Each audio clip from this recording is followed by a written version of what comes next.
लखनऊ की सुबह उस दिन किसी पुराने घाव की तरह खुली थी। धीरे धीरे धूप की पतली धारों में, जिनमें धूल और आरती के धुएं का रंग घुला हुआ था। हनुमान सेतु मंदिर के बाहर भक्तों की भीड़ उमड़ रही थी। कोई नारियल पकड़े था, कोई लाल चुनरी, कोई अपने दुख को फूलों में बांधकर देवता के चरणों में छोड़ देना चाहता था। उसी भीड़ के किनारे राजवीर सिंह राठौड़ की चमकती काली गाड़ी रुकी और उसके भीतर से पहले ड्राइवर उतरा, फिर माया कपूर और अंत में छोटी अनाया की व्हील चेयर सावधानी से बाहर लाई गई। अनाया की आंखों पर हल्का काला चश्मा था, पैरों पर सफेद शॉल पड़ी थी और उसके चेहरे पर ऐसी चुप्पी थी जो किसी बच्चे की नहीं, किसी बहुत बूढ़ी आत्मा की लगती थी। राजवीर ने झुककर उसके सिर पर हाथ फेरा, जैसे हर स्पर्श से वह अपनी असफलता को ढक देना चाहता हो। माया ने मंदिर की सीढ़ियों की ओर देखकर धीमे से कहा कि भीड़ बहुत है, बच्ची थक जाएगी। पर राजवीर आज जिद पर था। 3 वर्षों से वह हर मंगलवार यहां आता था, फिर भी उसे लगता था कि उसकी प्रार्थना अब तक भगवान तक पहुंची ही नहीं। मंदिर के बाहर गरीबी भी एक अलग पूजा की तरह बैठी थी। कोई बूढ़ी औरत फटी साड़ी में हाथ फैलाए राम नाम बुदबुदा रही थी। कोई अपाहिज आदमी पीतल के कटोरे में सिक्कों की खनक सुनकर मुस्कुरा देता था और कुछ बच्चे गाड़ियों के शीशों पर अपनी छोटी हथेलियां रखकर भूख का चेहरा दिखाते थे। राजवीर की आंखें अक्सर इन चेहरों से बचती थीं, क्योंकि उसे लगता था कि संसार का सारा दुख अगर वह देखता रहा तो अपने घर का दुख सह नहीं पाएगा। मगर उस सुबह एक दुबला पतला लड़का उसे बहुत देर से देख रहा था। लड़के की उम्र 11 से अधिक न रही होगी, पर उसकी आंखों में सड़क की धूप, भूख की राख और अनाथपन की समझ एक साथ जमी हुई थी। उसके बाल उलझे थे, कमीज कंधे से फटी हुई थी और नंगे पैरों पर धूल की मोटी परत चढ़ी थी। लोग उसे छोटू कहते थे, शायद इसलिए कि किसी को उसका असली नाम जानने की फुर्सत कभी नहीं मिली। वह भीख मांगते हुए भी आज भीख नहीं मांग रहा था। वह राजवीर को घूरता रहा, जैसे उसके भीतर कोई वाक्य जल रहा हो और बाहर आने से डर रहा हो। माया ने जैसे ही अनाया की व्हील चेयर को मंदिर के द्वार के पास रोका, छोटू अचानक भीड़ चीरता हुआ आगे आया। ड्राइवर ने उसे धक्का देने को हाथ बढ़ाया, पर वह बचकर राजवीर के पैरों के पास खड़ा हो गया। उसकी सांस फूल रही थी, गला सूखा था, मगर आंखों में अजीब हिम्मत थी। उसने कांपती आवाज में कहा, साहब, आपकी बेटी चल और देख सकती है, लेकिन आपकी प्रेमिका उसे ऐसा करने नहीं देती। शब्द मंदिर की घंटियों के बीच गिरे। फिर भी राजवीर को लगा जैसे किसी ने उसके सीने में लोहे की कील ठोंक दी हो। कुछ क्षण तक हवा भी स्थिर रह गई। राजवीर ने पहले लड़के को देखा, फिर अनाया को, फिर माया को, जिसके चेहरे पर एक पल के लिए रंग उड़ गया था। अगले ही पल माया की आंखों में आग भर आई और उसने छोटू के गाल पर जोरदार थप्पड़ मारा। झूठा नीच पैसे के लिए कुछ भी बोल देगा, वह चीखी। छोटू लड़खड़ाकर सीढ़ी के किनारे गिरा, पर उसकी आंखें अनाया से हटती नहीं थीं। अनाया की उंगलियां व्हील चेयर के हत्थे को कसकर पकड़ चुकी थीं, मानो उसका छोटा शरीर किसी अदृश्य रस्सी से बांध दिया गया हो। राजवीर का चेहरा क्रोध से लाल हो उठा। उसे लगा किसी ने उसके सबसे पवित्र दुहक का मजाक बनाया है। उसने जेब से नोट निकाला और छोटू की ओर फेंक दिया, जैसे दया और अपमान में कोई फर्क न रहा हो। ले और भाग यहां से, उसने कठोर स्वर में कहा। छोटू ने नोट को जमीन पर पड़ा रहने दिया। उसके होंठ कहां पे, पर उसने फिर कहा, मैंने अपनी आंखों से देखा है साहब। वह खिड़की तक चली थी। उसने नीचे देखा था, वह अंधी नहीं है। इस बार राजवीर के भीतर क्रोध के साथ एक छोटा डरावना संदेह भी जागा। माया ने तुरंत अनाया के कंधे पर हाथ रखा और उसे अपनी ओर झुका लिया। राजवीर, आप ऐसे सड़क के बच्चों की बात सुनेंगे? ये लोग बड़े घरों को बदनाम करके पैसे ऐंठते हैं। बच्ची डर रही है, देखिए। उसका स्वर अब मुलायम था, मगर उस मुलायमियत में जल्दबाजी छिपी थी। राजवीर ने अनाया के चेहरे को गौर से देखा। चश्मे के पीछे उसकी पलकों में हल्की थरथराहट थी। उसने धीमे से पूछा, अनाया बेटा, तुमने कुछ सुना? अनाया के होंठ खुले, पर आवाज बाहर आने से पहले ही माया की उंगलियां उसके कंधे पर और कस गईं। बच्ची क्या बोलेगी? माया ने दुखी होने का अभिनय करते हुए कहा। डॉक्टर ने साफ कहा है कि सदमे के बाद उसका मन भी बंद हो गया है। आप बार बार उससे उत्तर चाहेंगे तो वह और टूट जाएगी। राजवीर चुप हो गया। यही वाक्य वह पिछले 3 साल से सुनता आया था। हर बार जब अनाया कुछ कहना चाहती लगती, माया समझा देती कि वह भ्रम है, सदमा है, बीमारी है। मंदिर की घंटियां बज रही थीं, पर राजवीर के कानों में अब छोटू की आवाज गूंज रही थी। आपकी बेटी चल और देख सकती है। मंदिर के भीतर पुजारी ने सिंदूर लगे हाथ से प्रसाद दिया। राजवीर ने उसे अनाया की हथेली में रखा, पर अनाया ने बिना देखे ही उंगलियां बंद कर लीं। यह छोटी सी बात पहले उसे सामान्य लगती थी, पर आज उसके भीतर सवाल बनकर उठी। क्या उसने सचमुच बिना देखे प्रसाद पकड़ा, या उसे पता था कि हाथ कहाँ है? वह अपनी ही सोच से डर गया। उसने मन ही मन हनुमान जी से क्षमा मांगी कि वह अपनी बेटी पर संदेह कर रहा है, पर पिता का प्रेम कभी कभी विश्वास से अधिक भयभीत होता है। और वही भय उस सुबह उसके पीछे पीछे मंदिर से बाहर आया। बाहर छोटू अभी भी वहीं था। उसके गाल पर थप्पड़ का निशान लाल था, पर वह भागा नहीं था। माया ने उसे देखते ही ड्राइवर को इशारा किया। ड्राइवर आगे बढ़ा, मगर राजवीर ने हाथ उठाकर रोक दिया। तूने कहाँ देखा था? उसने कठोर आवाज में पूछा। छोटू की आंखों में उम्मीद चमकी। उसने कहा, आपके बड़े घर के पीछे, जहां कचरे वाले डब्बे हैं। बारिश वाली रात थी, मैं रोटी ढूंढने गया था। ऊपर वाली खिड़की में वह खड़ी थी। उसने मुझे देखा भी था। राजवीर ने अनायास ऊपर मंदिर की ध्वजा की ओर देखा, जैसे झूठ और सच में फर्क वहीं लिखा हो। माया हंस पड़ी, मगर हंसी बहुत तेज और बनावटी थी। अब यह हमारे घर में घुसने की बात भी मान रहा है। पुलिस बुलाइए। राजवीर, ऐसे बच्चों को छोड़ना नहीं चाहिए। छोटू पीछे हट गया, पर उसकी गर्दन झुकी नहीं।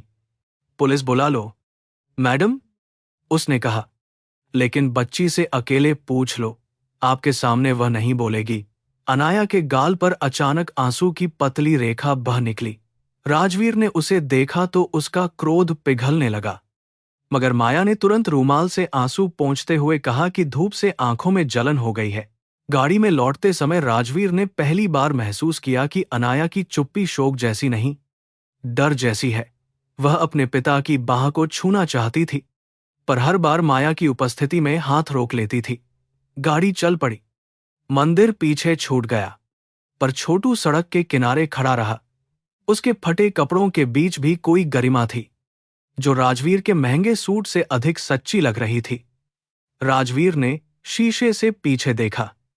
छोटू ने दोनों हाथ जोड़ दिए, मानो दया नहीं, साहस की भीख मांग रहा हो।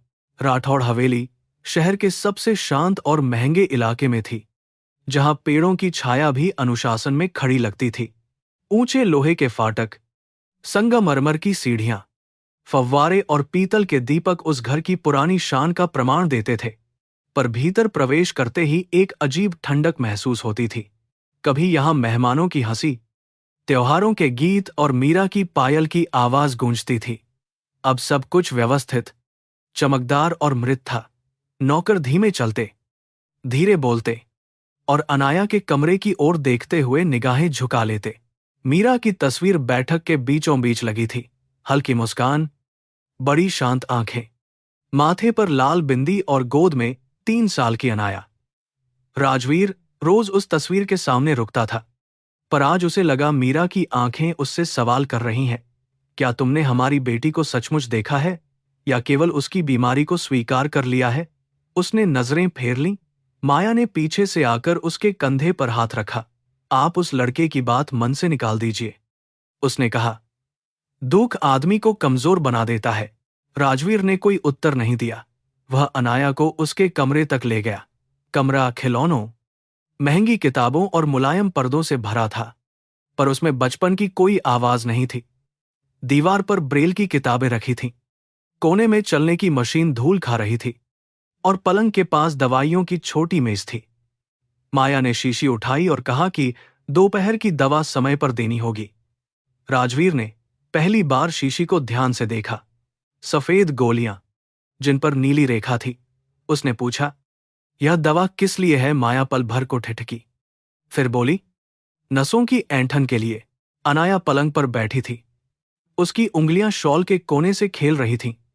राजवीर ने उसके सामने बैठकर धीमे से कहा, बेटा, आज मंदिर में जो लड़का बोला उससे तुम डर गई थी। कमरे में बहुत देर तक कोई आवाज नहीं हुई। बाहर पेड़ पर बैठी मैना ने पंख फड़फड़ाए। अनाया के होंठ सूख गए। उसने सिर थोड़ा सा हिलाया, पर समझ नहीं आया हां में या नहीं में।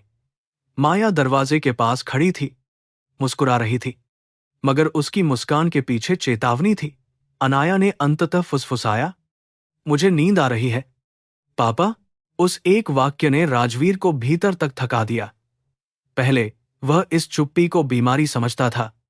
आज उसे लगा जैसे किसी ने बच्ची के गले में भय का पत्थर बांध दिया हो। उसने अनाया के माथे को चूमा। उसका माथा ठंडा था। माया ने दवा पानी के साथ उसके होंठों तक पहुंचाई। अनाया ने गोली देखते ही हल्का सा सिर पीछे किया। बहुत मामूली, इतना कि कोई और न देख पाता, पर राजवीर ने देख लिया। उसका दिल एक पल के लिए धड़कना भूल गया। माया ने मीठे स्वर में कहा, अच्छी बच्ची बनो अनाया। अनाया ने गोली निगल ली। कुछ ही देर में उसकी पलकें भारी होने लगीं। राजवीर खड़ा रहा, जैसे कमरे से बाहर जाना अपराध हो। माया ने पर्दे खींच दिए और कहा कि बच्ची को आराम चाहिए। बाहर आते ही उसने नौकरानी गौरी को डांटा कि कमरे में कोई अनचाहा आदमी ना आए। गौरी ने सिर झुका लिया, मगर उसकी बूढ़ी आंखों में ऐसा दुख था जिसे वर्षों से दबाया गया हो। राजवीर ने पहली बार उसे ध्यान से देखा। वह इस घर में मीरा के समय से थी।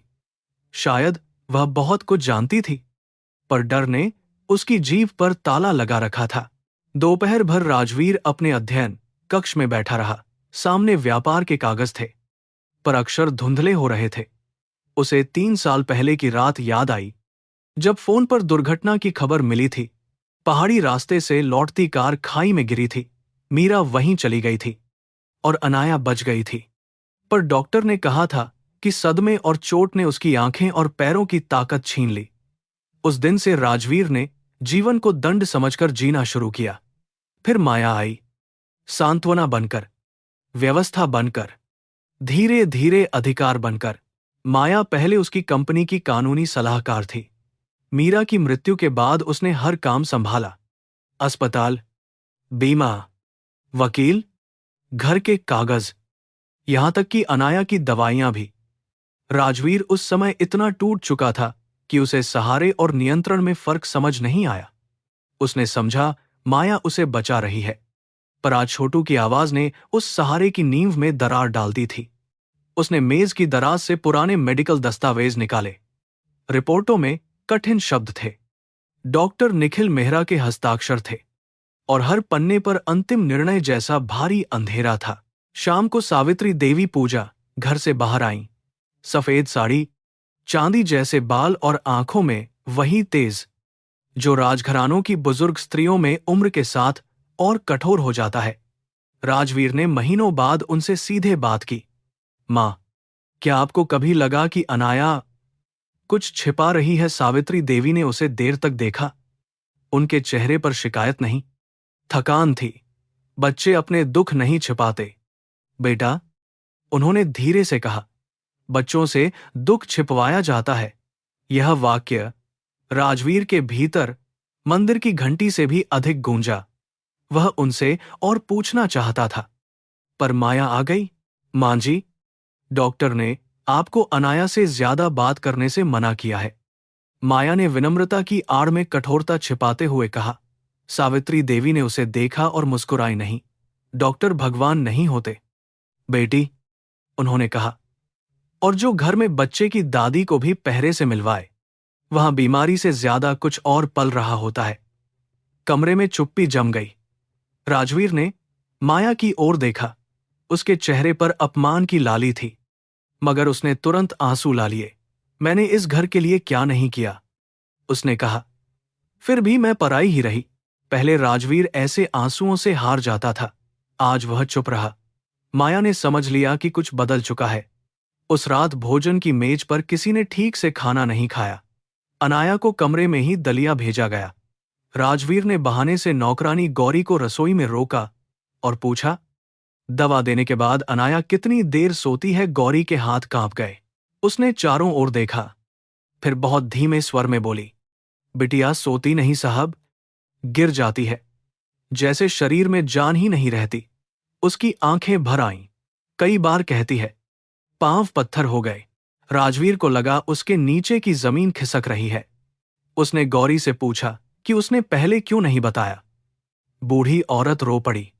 किससे कहती? साहब, माँ जी को मिलने नहीं दिया जाता। आप हमेशा मैडम की बात मानते थे। हम गरीब लोग हैं, नौकरी ही पेट है, पर बिटिया जब रात में पापा बोलकर रोती है तो मेरा कलेजा फट जाता है। राजवीर का चेहरा पीला पड़ गया। उसे याद आया कि अनाया उसके सामने बहुत कम बोलती थी, मगर क्या उसकी अनुपस्थिति में वह रोती थी, पुकारती थी, मदद मांगती थी? रात गहरी हुई तो हवेली के लंबे गलियारों में परछाइयां फैल गईं। राजवीर अनाया के कमरे के बाहर खड़ा रहा। अंदर हल्की रोशनी थी। उसने दरवाजे की झिरी से देखा। अनाया पलंग पर बैठी थी, सिर दीवार से टिकाए, आंखों से चश्मा उतरा हुआ। वह सामने रखी मीरा की छोटी तस्वीर को देख रही थी। राजवीर का शरीर पत्थर हो गया। बच्ची की आंखें तस्वीर पर स्थिर थीं, उनमें आंसू चमक रहे थे। उसने बहुत धीरे से कहा, मां, मैंने आज फिर बोलने की कोशिश की थी। राजवीर की सांस रुक गई। उसी क्षण कमरे के दूसरे दरवाजे से माया भीतर आई। अनाया ने बिजली की तरह चश्मा उठाया और आंखों पर लगा लिया। उसका शरीर तुरंत ढीला हो गया, जैसे उसने वर्षों का अभ्यास दोहराया हो। माया उसके पास गई, झुकी और फुसफुसाई, आज मंदिर में बहुत बहादुर बन रही थी, याद है ना? अगर पापा को कुछ बताया तो वह भिखारी लड़का गायब हो जाएगा। दादी को भी अस्पताल भेज दूंगी और तुम्हारे पापा सोचेंगे कि तुम पागल हो गई हो। अनाया ने सिर झुका लिया। राजवीर बाहर खड़ा जलता रहा, पर भीतर नहीं गया। वह अपने कमरे में लौटा तो उसके भीतर आदमी नहीं, राख बची थी। जिस बेटी को वह देवताओं से लौटाने की प्रार्थना करता रहा, वह तो उसके ही घर में कैद थी। जिस स्त्री को उसने अपना सहारा माना, वह उसकी बच्ची के भय की मालकिन निकली, पर वह अभी चीख नहीं सकता था। बिना प्रमाण माया सबको भ्रम कह देगी। अनाया डर से मुकर जाएगी। डॉक्टर रिपोर्ट दिखा देगा। राजवीर ने पहली बार अपने गुस्से को निगलकर धैर्य का संकल्प लिया। उस रात उसने मीरा की तस्वीर के सामने दीप जलाया और फूटकर रोया। सुबह होने से पहले राजवीर ने एक निर्णय ले लिया। वह छोटू को ढूंढेगा, डॉक्टर निखिल से फिर मिलेगा, दवाइयों की जांच कराएगा और सबसे अधिक अपनी बेटी को अकेले में अपने विश्वास का हाथ देगा। बाहर अजान की आवाज दूर से उठ रही थी। कहीं मंदिर की घंटी भी बज रही थी और लखनऊ की नींद टूट रही थी। अनाया के कमरे की ओर देखते हुए उसने मन ही मन कहा कि पिता होना केवल सुरक्षा देने का वादा नहीं, सत्य देखने का साहस भी है। पहली बार उसे लगा कि शायद असली अंधापन अनाया की आंखों में नहीं, उसकी अपनी आत्मा में था। राजवीर ने उस सुबह किसी से कुछ नहीं कहा, पर हवेली की हर दीवार को लगा जैसे उसके भीतर कोई तूफान घूम रहा है। वह नाश्ते की मेज पर बैठा। सामने पराठे, दही और चांदी के गिलास में रखा दूध वैसे ही पड़ा रहा। माया ने सामान्य बनने की बहुत कोशिश की।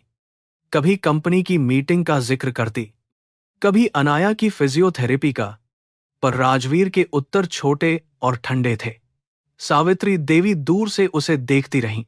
उन्हें वर्षों बाद अपने बेटे की आंखों में धूप से अलग कुछ दिखा था, जैसे राख के नीचे अंगारा फिर जाग गया हो। अनाया के कमरे में उस दिन पर्दे थोड़े खुले रह गए थे। धूप की एक रेखा फर्श पर आकर रुकी, फिर धीरे धीरे पलंग की ओर बढ़ी। अनाया ने आंखों पर चश्मा लगा रखा था, फिर भी वह उस रोशनी की गर्मी महसूस कर रही थी। उसे याद था कि मां मीरा कहा करती थीं, सूरज भगवान का दिया हुआ पहला आशीर्वाद है, उसे चेहरे पर पड़ने दो। अब वह सूरज को छू भी नहीं सकती थी, क्योंकि माया कहती थी कि अंधी बच्चियां रोशनी की दिशा में चेहरा नहीं मोड़ती। बीमारी से कठिन अभिनय होता है, और अनाया अभिनय करते करते थक चुकी थी। 3 वर्ष पहले तक यही कमरा खिलखिलाहट से भरा रहता था। मीरा दीवार पर रंगीन कागज चिपकाकर अनाया को अक्षर सिखाती थीं। कभी हिंदी की मात्रा, कभी अंग्रेजी की कविता, कभी तुलसी की छोटी कथा। राजवीर शाम को लौटता तो अनाया दौड़कर उसकी बाहों में कूद जाती, और वह अभिनय करता कि इतनी छोटी बच्ची ने उसे गिरा दिया।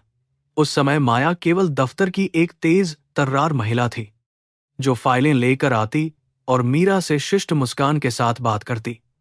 किसी को क्या पता था कि कुछ मुस्कानें फूल नहीं, छिपे हुए कांटे होती हैं। दुर्घटना के बाद सब कुछ धुंध में बदल गया। अनाया को बस टायरों की चीख याद थी, मां की बाहों का कसना याद था, फिर बहुत लंबी नींद। जब वह जागी तो सफेद छत थी, दवाइयों की गंध थी, और पिता की टूटी हुई आवाज थी।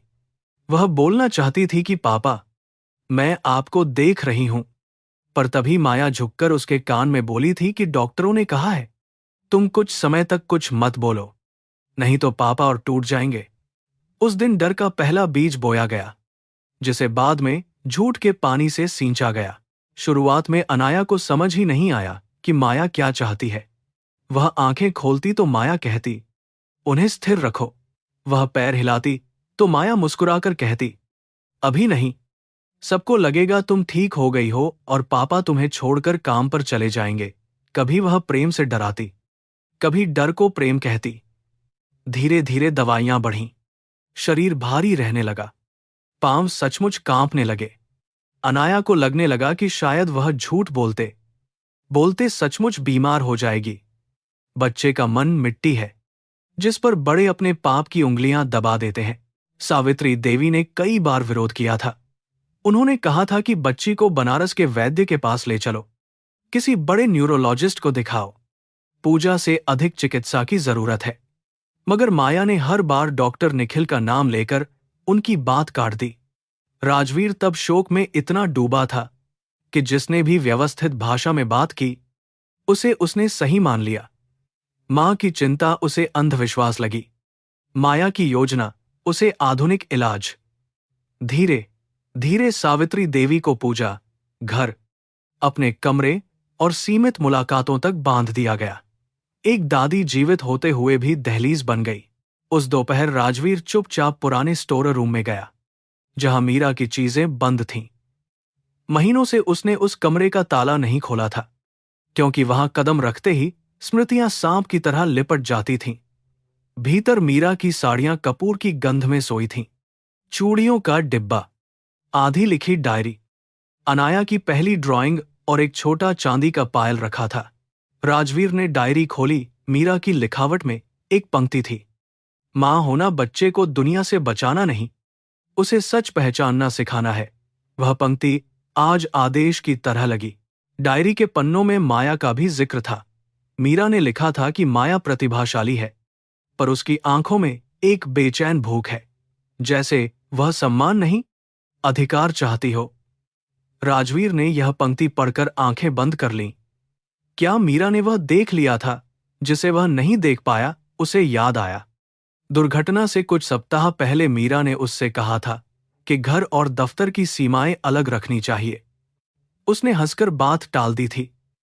पुरुष अक्सर पत्नी की सहज आशंका को ईर्ष्या समझ लेते हैं, और बाद में वही आशंका भविष्य की राख में चमकती मिलती है। नीचे बैठक में माया फोन पर धीमे स्वर में बात कर रही थी। राजवीर सीढ़ियों के मोड़ पर रुक गया। माया कह रही थी कि अभी कुछ दिन सावधानी रखनी होगी। मंदिर वाला लड़का परेशानी बन सकता है, और बच्ची को आज रात दवा थोड़ी अधिक देनी पड़ेगी। दूसरी ओर से शायद डॉक्टर निखिल बोल रहे थे, क्योंकि माया ने झुंझलाकर कहा, आपको बस रिपोर्ट संभालनी है, बाकी मैं देख लूंगी। राजवीर की उंगलियां रेलिंग पर कस गईं। वह अभी नीचे जाकर उसका हाथ पकड़ सकता था, पर सच को अदालत चाहिए, केवल क्रोध नहीं। माया ने फोन काटा और मुड़ते ही राजवीर को ऊपर खड़ा पाया। एक पल के लिए उसके चेहरे का आत्मविश्वास टूट गया, फिर उसने मुस्कान पहन ली। आप यहां हैं? मैं निखिल से अनाया की दवा के बारे में बात कर रही थी, उसने सहज स्वर में कहा। राजवीर सीढ़ियां उतरता हुआ बोला, दवा इतनी जरूरी है तो उसका पूरा नाम मुझे लिख कर दीजिए, मैं दूसरी राय लेना चाहता हूं। माया की आंखें सिकुड़ी, पर वह तुरंत दुखी बन गई। आपको मुझ पर भरोसा नहीं रहा? उसने पूछा। राजवीर ने पहली बार सीधा उत्तर दिया। मुझे अपनी बेटी पर भरोसा करना सीखना है। यह उत्तर माया को भीतर तक चुभ गया। उसने कुछ नहीं कहा, पर उसके होंठों का रंग फीका पड़ गया।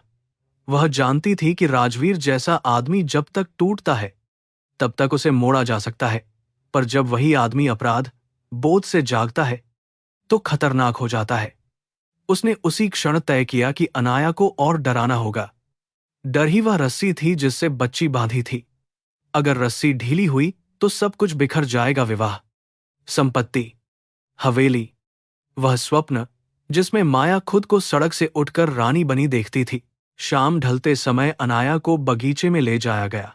गुलाबों की कतारें थीं, चमेली की झाड़ियों से सुगंध उठ रही थी और फव्वारे का पानी सुनहरी रोशनी में कांप रहा था। राजवीर ने कहा कि वह खुद व्हीलचेयर चलाएगा। माया ने विरोध नहीं किया, पर दूर खड़ी रही।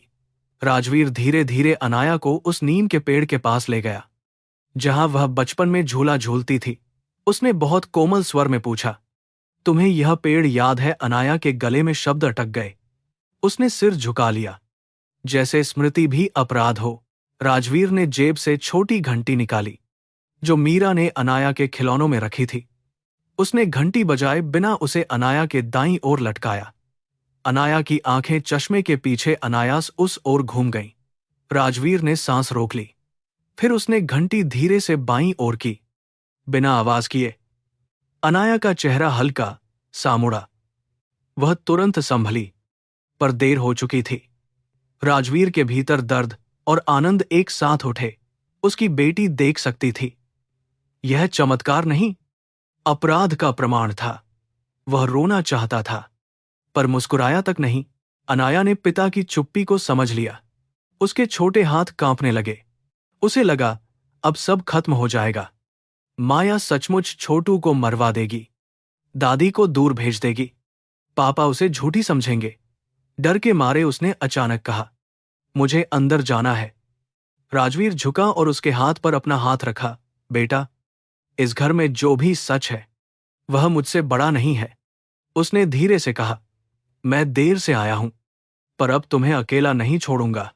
अनाया की पलकों के नीचे आंसू जमा हुए, पर उसने फिर भी कुछ नहीं कहा। रात को सावित्री देवी ने अपने कमरे में राजवीर को बुलाया। दीपक की लौ छोटी थी, पर उनका चेहरा उजला लग रहा था। उन्होंने बिना भूमिका के कहा, मैंने कई बार अनाया को दीवार पर टंगी घड़ी की ओर देखते पकड़ा है। एक बार उसने गिरती हुई पूजा की थाली पकड़ ली थी। माया ने कहा, संयोग है। राजवीर ने सिर पकड़ लिया। सावित्री देवी की आवाज भर्रा गई, बेटा, दुख ने तुम्हें इतना अंधा कर दिया कि तुमने जीवित बच्ची को दवाइयों और झूठ के हवाले कर दिया। अब पछतावे से नहीं, साहस से काम लो। राजवीर ने मां के चरण छुए। इतने वर्षों में पहली बार वह फिर से पुत्र बन गया था। सावित्री देवी ने उसके सिर पर हाथ रखते हुए कहा कि सत्य को जल्दबाजी में नहीं जगाना चाहिए, वरना पापी उसे फिर सुला देंगे। उन्होंने सलाह दी कि दवा की शीशी बदली जाए, डॉक्टर की बात रिकॉर्ड की जाए और अनाया को भरोसे का समय दिया जाए। राजवीर ने पूछा, अगर वह डर के कारण सबके सामने मुकर गई तो? सावित्री देवी ने उत्तर दिया, बच्चे झूठ से नहीं, अकेलेपन से हारते हैं। उसके चारों ओर प्रेम खड़ा कर दो, वह बोल पड़ेगी। दूसरे दिन राजवीर ने दफ्तर जाने का नाटक किया और आधे रास्ते से लौट आया। वह पिछली गली में उतरा, जहां हवेली की ऊंची दीवार के बाहर कचरे के डब्बे रखे थे। वहीं उसे छोटू मिला, जो एक सूखी रोटी कुत्ते के साथ बांट रहा था। राजवीर ने उसे पास बुलाया। छोटू पहले भागने को हुआ, पर राजवीर ने फोल्डेड हैंड्स करते हुए कहा, मुझे माफ कर दे। अमीर आदमी के मुंह से क्षमा सुनकर छोटू की आंखें फैल गईं। उसने कहा, साहब, मुझे कुछ नहीं चाहिए, बस बच्ची को बचा लो, वह बहुत डरती है।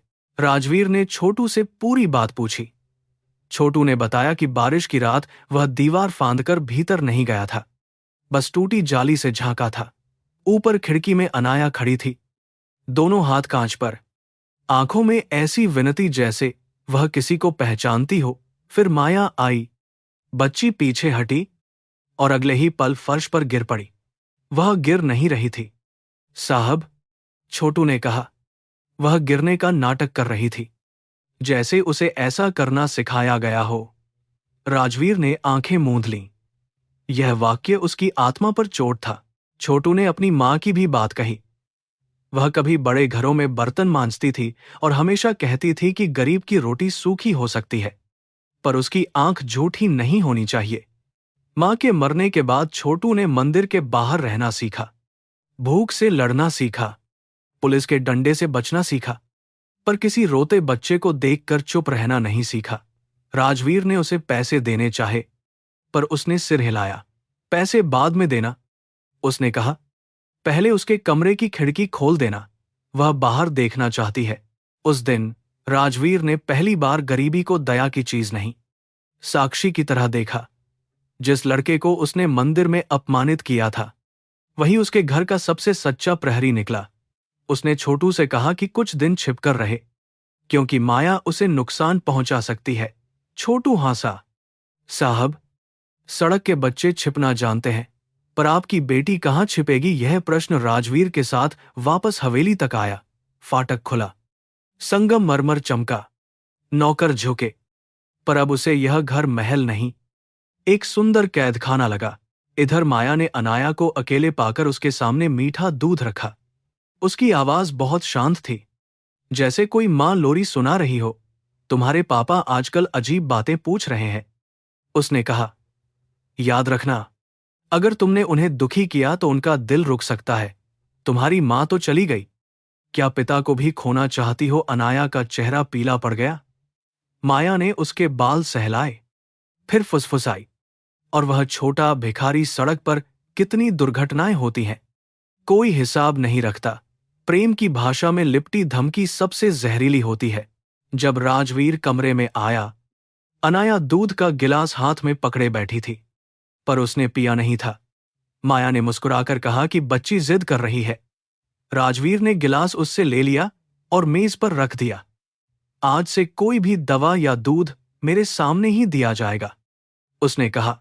माया ने कठोर नजर से देखा, पर नौकरों के सामने कुछ नहीं बोली। अनाया ने पहली बार पिता की आवाज में आदेश नहीं, सुरक्षा सुनी। उसके भीतर बहुत गहरी जगह पर एक छोटी लौ जली, पर इतने वर्षों के अंधकार में लौ को भी जलना सीखने में समय लगता है। रात में राजवीर ने दवा की एक गोली चुपके से अलग रख ली। उसने अपने पुराने मित्र और शहर के प्रसिद्ध चिकित्सक डाओ फैज अंसारी को फोन किया, जिनसे वह वर्षों से नहीं मिला था। उसने बिना नाम बताए दवा की जांच कराने को कहा। डॉ फैज ने उसकी आवाज की बेचैनी पहचान ली और पूछा कि मामला बच्ची का है क्या? राजवीर चुप रहा। दूसरी तरफ से उत्तर आया, तुम रिपोर्ट भेजो, बाकी मैं समझ जाऊंगा। फोन कटने के बाद राजवीर ने महसूस किया कि सच के रास्ते पर पहला कदम हमेशा कांपता है, पर वहीं से मुक्ति शुरू होती है। अनाया उस रात सोई नहीं। उसने पहली बार दरवाजे के बाहर पिता की धीमी चाल पहचानी। पहले वह यही कदम सुनकर डरती थी कि कहीं माया साथ न हो, पर आज उसे लगा जैसे कोई पहरेदार उसके भय के बाहर खड़ा है। उसने चश्मा उतारा और खिड़की की ओर देखा। पर्दे के बीच से चांद की पतली रोशनी भीतर आ रही थी। बहुत धीरे से उसने अपने पैर फर्श पर रखे।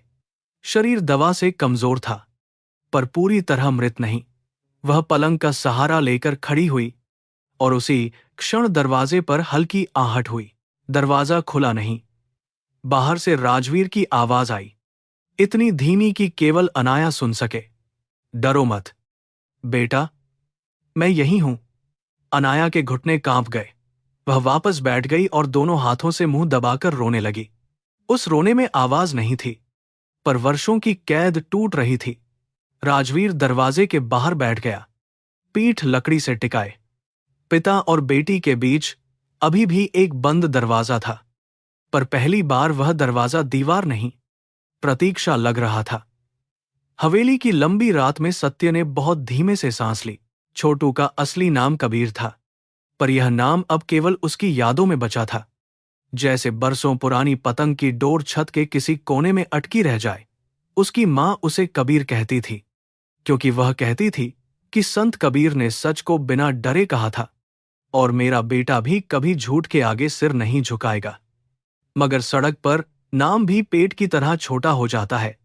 स्टेशन के कुली, मंदिर के पुजारी, ट्रैफिक पुलिस और भिखारियों की टोली ने उसे छोटू बना दिया, और वह इस छोटे नाम में अपनी बड़ी पीड़ा छिपाकर जीने लगा। चारबाग स्टेशन की पिछली दीवार के पास उसकी दुनिया शुरू होती थी। लोहे की पटरियों की गंध, चाय के कुल्हड़ों का धुआं, यात्रियों की जल्दी, रिक्शे वालों की गालियां और रात में सिकुड़कर सोते बच्चों की कतारें, यही उसका घर था। कभी किसी प्लेटफॉर्म पर बची पूड़ी मिल जाती, कभी मंदिर के बाहर प्रसाद, कभी होटल के कूड़ेदान से आधी रोटी। भूख ने उसे चोर नहीं बनाया, केवल तेज आंखों वाला बना दिया। वह जानता था कि किस दुकान वाला मारता है, कौन दया में खाना फेंकता है, और किस घर की दीवारों के पीछे रोने की आवाजें छिपाई जाती हैं। उसकी माँ शांता कभी अमीनाबाद के एक बड़े घर में काम करती थी। वह रात को लौटती तो उसके हाथ साबुन से फट जाते, पर चेहरे पर अजीब शांति रहती। छोटू तब छोटा था, पर उसे याद था कि माँ रोटी का आखिरी टुकड़ा भी उसके मुंह में रख देती और कहती, कबीर, पेट खाली रहे तो आदमी रो लेता है, पर आत्मा खाली हो जाए तो वह किसी और को रुलाने लगता है। बीमारी ने शांता को धीरे धीरे खा लिया। किसी अस्पताल ने बिना पैसे उसे भीतर नहीं लिया, और एक सर्द सुबह वह फुटपाथ पर सोई ही रह गई। माँ के जाने के बाद छोटू कई दिनों तक किसी से बोला नहीं। उसे लगा आवाज माँ के साथ चली गई है। फिर एक बूढ़े भिखारी, नंदू काका, ने उसे मंदिर के बाहर बैठना सिखाया। उसने कहा कि हाथ फैलाना शर्म नहीं, पर झूठा घाव दिखाना शर्म है। छोटू ने कटोरा पकड़ा, पर आंखें खुली रखीं। वह लोगों के जूते देखकर समझ जाता कि कौन घमंडी है, कौन दुखी, कौन सचमुच गरीब होकर भी अमीर से अधिक उदार। राजवीर की गाड़ी वह कई बार देख चुका था। चमकती गाड़ी से उतरता वह आदमी हमेशा प्रसाद चढ़ाता था, पर उसकी आंखें किसी खोई चीज को ढूंढती लगती थीं। उस रात जब छोटू ने पहली बार अनाया को खिड़की पर देखा था, बारिश लखनऊ पर बदले की तरह बरस रही थी। पेट में आग लगी थी और स्टेशन पर कुछ नहीं मिला था। वह राठौड़ हवेली की पिछली गली में इसलिए गया कि वहां अक्सर बड़े घरों से खाना फेंका जाता था। दीवार ऊंची थी, पर जाली का एक हिस्सा टूटा हुआ था। छोटू ने कचरे के डब्बे में हाथ डालकर ब्रेड का पैकेट निकाला ही था कि ऊपर से हल्की रोशनी उसके चेहरे पर पड़ी। उसने गर्दन उठाई और खिड़की के भीतर एक लड़की को खड़ा देखा। वह लड़की बहुत साफ कपड़ों में थी, पर उसके चेहरे पर वैसी ही भूख थी जैसी छोटू ने अनाथ बच्चों में देखी थी। ये पेट की भूख नहीं थी, बाहर देखने की भूख थी। वह दोनों हाथ कांच पर रखे नीचे झांक रही थी। उसकी आंखें खुली थीं, जीवित थीं, डर से भरी थीं, मगर अंधी नहीं थीं। छोटू ने अनजाने में हाथ उठाया। लड़की ने भी बहुत धीरे से उंगलियां हिलाईं। उस एक पल में दो दुनियाएं मिलीं, एक जिसके पास छत नहीं थी, और एक जिसके पास पूरी हवेली होकर भी आकाश नहीं था। तभी कमरे में एक स्त्री दाखिल हुई। छोटू दूर था, फिर भी उसने उस स्त्री के चेहरे की कठोरता पहचान ली।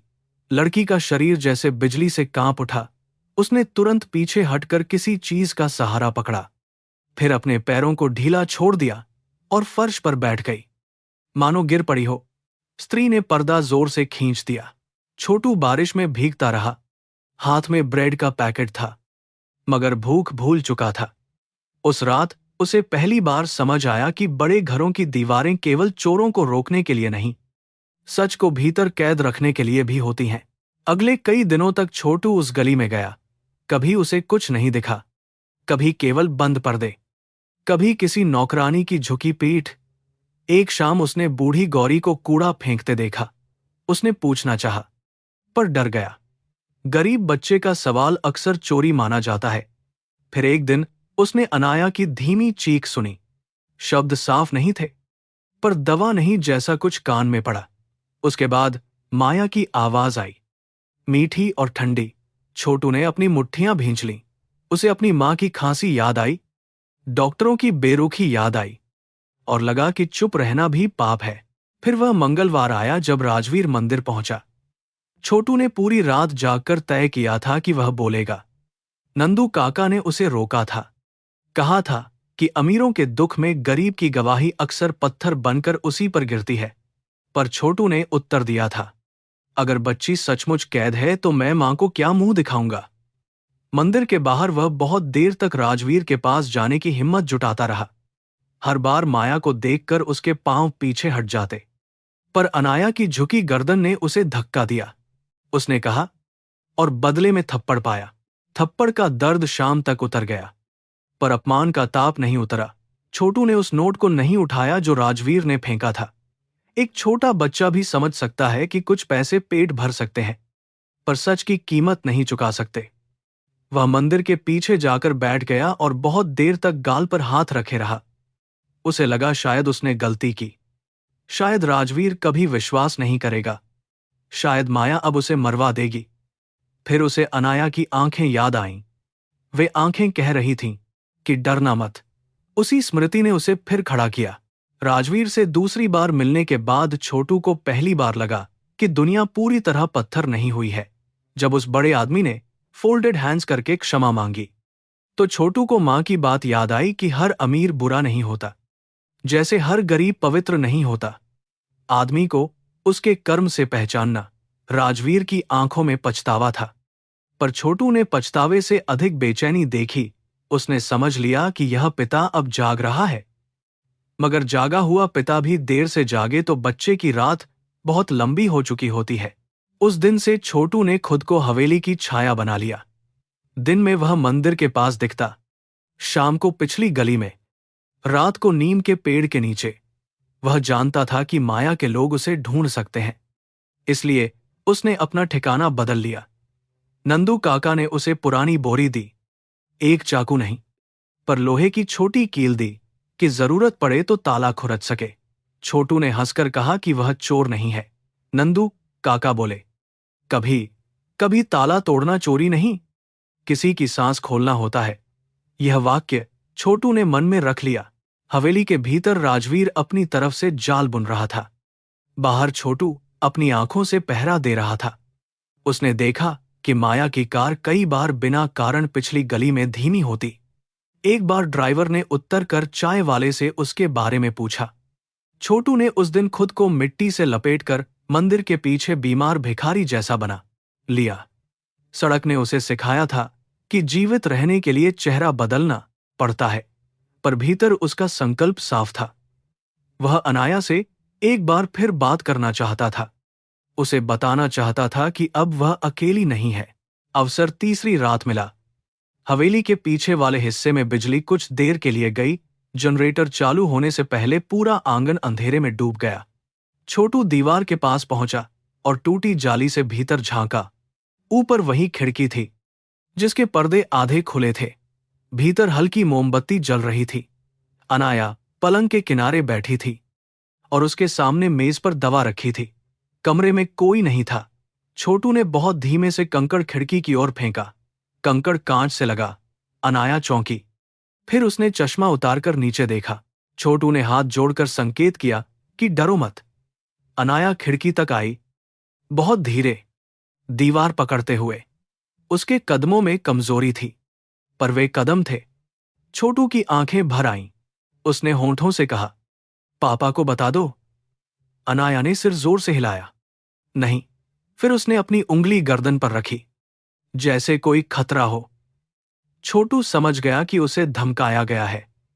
उसने मिट्टी पर उंगली से लिखा, मैं हूं। अनाया बहुत देर तक नीचे देखती रही। फिर उसने अपने छोटे हाथ से कांच पर वही शब्द उंगली से बनाए, डर। उस शब्द ने छोटू का हृदय चीर दिया। डर को उसने भी जाना था। जब पुलिस रात में बच्चों को डंडे से भगाती थी, जब भूख से पेट चिपकता था, जब मां की सांस रुकती थी। पर अनाया का डर अलग था। वह उस व्यक्ति से डरती थी जो उसके सिर पर हाथ फेरती थी। छोटू ने मिट्टी पर फिर लिखा, भगवान देखता है। अनाया ने धीरे से सिर झुका लिया। उसी समय बाहर से कदमों की आहट आई। अनाया पीछे हट गई।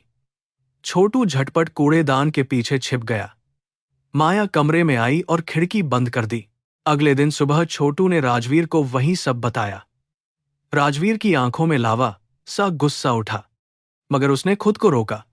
उसने छोटू से पूछा कि क्या वह अनाया को फिर संदेश पहुंचा सकता है। छोटू ने सिर हिलाया। राजवीर ने जेब से मीरा की पुरानी छोटी पायल निकाली, जिसे उसने स्टोर रूम से पाया था। यह उसे दिखा देना, उसने कहा। कहना, यह मां की है, कहो कि पापा ने भेजी है, शायद उसे भरोसा हो। छोटू ने पायल दोनों हाथों से ली, जैसे किसी देवता का प्रसाद हो, और अपनी कमीज के भीतर छिपा ली। पायल पहुंचाना आसान नहीं था। माया ने सुरक्षा बढ़ा दी थी। फाटक पर गार्ड खड़े थे। पीछे की गली में भी रोशनी लग गई थी। पर गरीब बच्चे शहर की दरारें जानते हैं। छोटू ने दूध वाले की गाड़ी के पीछे छिपकर अंदर जाने की कोशिश नहीं की, क्योंकि पकड़ा जाता। उसने बरगद की जड़ से सटी पुरानी नाली देखी, जो बरसात का पानी बाहर निकालती थी। उसका शरीर दुबला था। वह घुटनों के बल उसमें घुस गया। बदबू, कीचड़ और कीड़ों से भरी वह नाली किसी राजमहल का गुप्त द्वार बन गई। वह भीतर बगीचे के झाड़ियों तक पहुंच गया। दोपहर का समय था। गर्मी से नौकर अंदर थे। छोटू चुपचाप नीम के पेड़ के पीछे छिपा रहा। अनाया की खिड़की खुली नहीं थी, पर पर्दे हिल रहे थे। उसने एक छोटे पत्थर में पायल बांधी और बहुत सावधानी से ऊपर फेंका। पहली बार पत्थर नीचे गिरा, दूसरी बार भी। तीसरी बार वह खिड़की की चौखट पर अटक गया। भीतर से हल्की आहट आई। अनाया ने पर्दा थोड़ा हटाया। छोटू ने दोनों हाथों से अपने सीने पर इशारा किया, फिर ऊपर की ओर। अनाया ने कांपते हाथ से पायल उठा ली। उसे देखते ही उसका चेहरा बदल गया। यह वही पायल थी जिसे मां मीरा ने उसके 5वें जन्मदिन पर पहनाया था। दुर्घटना के बाद वह गायब हो गई थी। अनाया ने उसे हथेली में दबाया और पहली बार उसे लगा कि पापा सचमुच समझ रहे हैं। उसके भीतर वर्षों से जमी बर्फ में दरार आई। उसने खिड़की से नीचे देखा। छोटू ने मिट्टी पर जल्दी जल्दी लिखा, आज रात पापा दरवाजे पर होंगे, बोलना। अनाया ने आंसू भरी आंखों से छोटू को देखा। वह उत्तर लिख नहीं पाई, पर उसने पायल को अपने हृदय से लगा लिया। यह उसका पहला मौन वचन था। मगर माया ने उस शाम कुछ देख लिया था। शायद अनाया के चेहरे पर आशा की चमक, शायद पायल की धातु की हल्की आवाज, शायद कमरे में फैली बदली हुई हवा। उसने अनाया की मुट्ठी पकड़ी और पायल छीन ली। यह कहां से आई? उसकी आवाज धीमी थी, पर उसमें तूफान था। अनाया ने झूठ बोलने की कोशिश की कि पुरानी अलमारी में मिली। माया ने उसके गाल को उंगलियों से दबाया। तुम्हें लगता है तुम्हारे पापा तुम्हें बचा लेंगे? याद रखो, मैं उनके दुख को तुमसे बेहतर जानती हूं। वह सच से डरते हैं। अनाया कांपती रही। माया ने उसी रात दवा की मात्रा बढ़ाने का निर्णय लिया, पर राजवीर पहले से तैयार था। उसने दवा की शीशी बदल दी थी। असली गोलियां जांच के लिए जा चुकी थीं, और मेज पर रखी गोलियों में केवल हल्का विटामिन था। माया ने अनाया को गोली दी। अनाया ने भय से निगल ली। वह प्रतीक्षा करती रही कि शरीर भारी होगा, आंखें धुंधली होंगी, पांव पत्थर बनेंगे, पर कुछ नहीं हुआ। उसके भीतर जैसे किसी ने बंद खिड़की खोल दी। उसे पहली बार समझ आया कि बीमारी उसके शरीर में कम, दूसरों की चाल में अधिक थी। रात गहरी हुई तो राजवीर उसके दरवाजे के बाहर बैठा था। जैसा उसने कहा था, छोटू दूर नीम के पीछे छिपा था, क्योंकि वह जाना चाहता था कि बच्ची अकेली तो नहीं छोड़ दी गई। सावित्री देवी पूजा घर में राम नाम जप रही थीं, पर उनकी उंगलियां माला से अधिक चिंता गिन रही थीं। अनाया ने धीरे से पांव नीचे रखे। इस बार शरीर ने साथ दिया। वह दीवार पकड़कर खड़ी हुई। दरवाजे तक आने में उसे जैसे एक युग लगा। उसने हथेली दरवाजे पर रखी। बाहर से राजवीर ने भी अपनी हथेली उसी जगह रख दी। पापा, अनाया ने बहुत धीमे कहा। यह शब्द इतना हल्का था कि हवा भी उसे खो सकती थी, पर राजवीर ने सुन लिया। उसके भीतर 3 वर्षों का सूखा बांध टूटने को हुआ। फिर भी उसने आवाज स्थिर रखी। हाँ बेटा, मैं यही हूं। अनाया बोली, मैं देख सकती हूं। शब्द के बाद सन्नाटा छा गया। राजवीर ने आंखें बंद कर लीं। उसे लगा मीरा कहीं दूर से रो रही है। अनाया फिर बोली, मैं चल सकती हूं थोड़ा, पर माया आंटी कहती हैं अगर मैंने बताया तो आप मर जाएंगे। राजवीर का माथा दरवाजे से टिक गया। दरवाजा खोलना आसान था, पर विश्वास को खुलने देना कठिन। राजवीर ने धीरे से कहा, मैं नहीं मरूंगा। अनाया, झूठ मरता है, सच नहीं। भीतर से रुलाई फूट पड़ी। अनाया ने कुंडी खोली। दरवाजा खुलते ही वह लड़खड़ाई और राजवीर ने उसे बाहों में ले लिया। वह बहुत हल्की लग रही थी, जैसे केवल हड्डियां और डर बचा हो। उसने पिता की गर्दन पकड़ ली और बार बार कहती रही कि मैंने झूठ नहीं बोला, मुझे मजबूर किया गया। राजवीर बस इतना कह पाया, मुझे माफ कर दो। पिता की क्षमा बच्चे के घाव तुरंत नहीं भरती, पर वह मरहम का पहला स्पर्श होती है। नीम के पीछे से छोटू ने यह दृश्य देखा और उसकी आंखों में आंसू आ गए। उसने पहली बार किसी बड़े घर में सच को गले लगते देखा था। उसे लगा उसकी मां अगर होती तो कहती, कबीर, आज तूने भीख नहीं मांगी, पुण्य कमाया है। पर उसी क्षण उसे आंगन के दूसरे छोर पर छाया हिलती दिखी। माया खड़ी थी। शायद उसने सब सुन लिया था, शायद केवल अंतिम दृश्य देखा था। उसके चेहरे पर भय नहीं, हिसाब था। छोटू समझ गया कि खेल अभी खत्म नहीं हुआ। पाप जब पकड़ा जाता है तो अक्सर और खतरनाक हो जाता है। राजवीर ने अनाया को पलंग पर बैठाया और उसे पानी दिया। उसने उससे कुछ भी विस्तार से पूछने की जल्दी नहीं की। वह जानता था कि बच्ची के भीतर की गांठें एक रात में नहीं खुलेंगी। उसने केवल कहा कि कल से कोई दवा बिना उसके नहीं आएगी और वह डॉक्टर फैज को बुलाएगा। अनाया ने छोटू के बारे में पूछा। राजवीर ने आश्चर्य से देखा। बच्ची ने कहा, उसने खिड़की से कहा था, भगवान देखता है। राजवीर की आंखें भर आईं। उसने मन ही मन उस छोटे भिखारी को प्रणाम किया जिसने उसके पिता होने का कर्तव्य उसे लौटाया। मगर सुबह से पहले माया ने पहला वार किया। उसने ड्राइवर को आदेश दिया कि पिछली गली के सभी भिखारियों को पुलिस से हटवाया जाए। फिर उसने निखिल को फोन किया और कहा कि राजवीर नियंत्रण से बाहर जा रहा है, उसे भावनात्मक टूटन साबित करना होगा। दूसरी ओर से घबराई आवाज आई कि अब यह खतरनाक है। माया ने ठंडे स्वर में कहा, खतरा मुझे समझाने की जरूरत नहीं। अगर मैं डूबूंगी तो सबको साथ लेकर डूबूंगी। खिड़की के बाहर छोटू ने उसका अंतिम वाक्य सुन लिया। उसने दौड़कर नंदू काका को जगाया। अब सच को जल्दी सुरक्षित करना था। भोर होते ही लखनऊ पर हल्का कुहासा छाया था। सड़कें अभी पूरी तरह जागी नहीं थीं, पर मंदिरों में घंटियां बजनी शुरू हो गई थीं। छोटू ने अपनी फटी कमीज कसकर बांधी और हवेली की ओर देखा। उसे पता था कि आगे पुलिस, डॉक्टर, पैसा और झूठ सब एक साथ खड़े होंगे। उसके पास कुछ नहीं था, न घर, न कागज, न ताकत। फिर भी उसके पास वह था जो कई अमीरों के पास नहीं बचता, देखा हुआ सच और उसे कहने की हिम्मत। उसने आकाश की ओर देखा और बुदबुदाया, मां, अब पीछे नहीं हटूंगा। फैज अंसारी की प्रयोगशाला से रिपोर्ट तीसरे दिन आई और उस कागज को पढ़ते हुए राजवीर के हाथ इतने कांपे कि चाय का कप मेज पर छलक गया। गोलियों में वह दवा नहीं थी जिसका नाम माया बार नसों की ऐंठन के लिए बताती रही थी।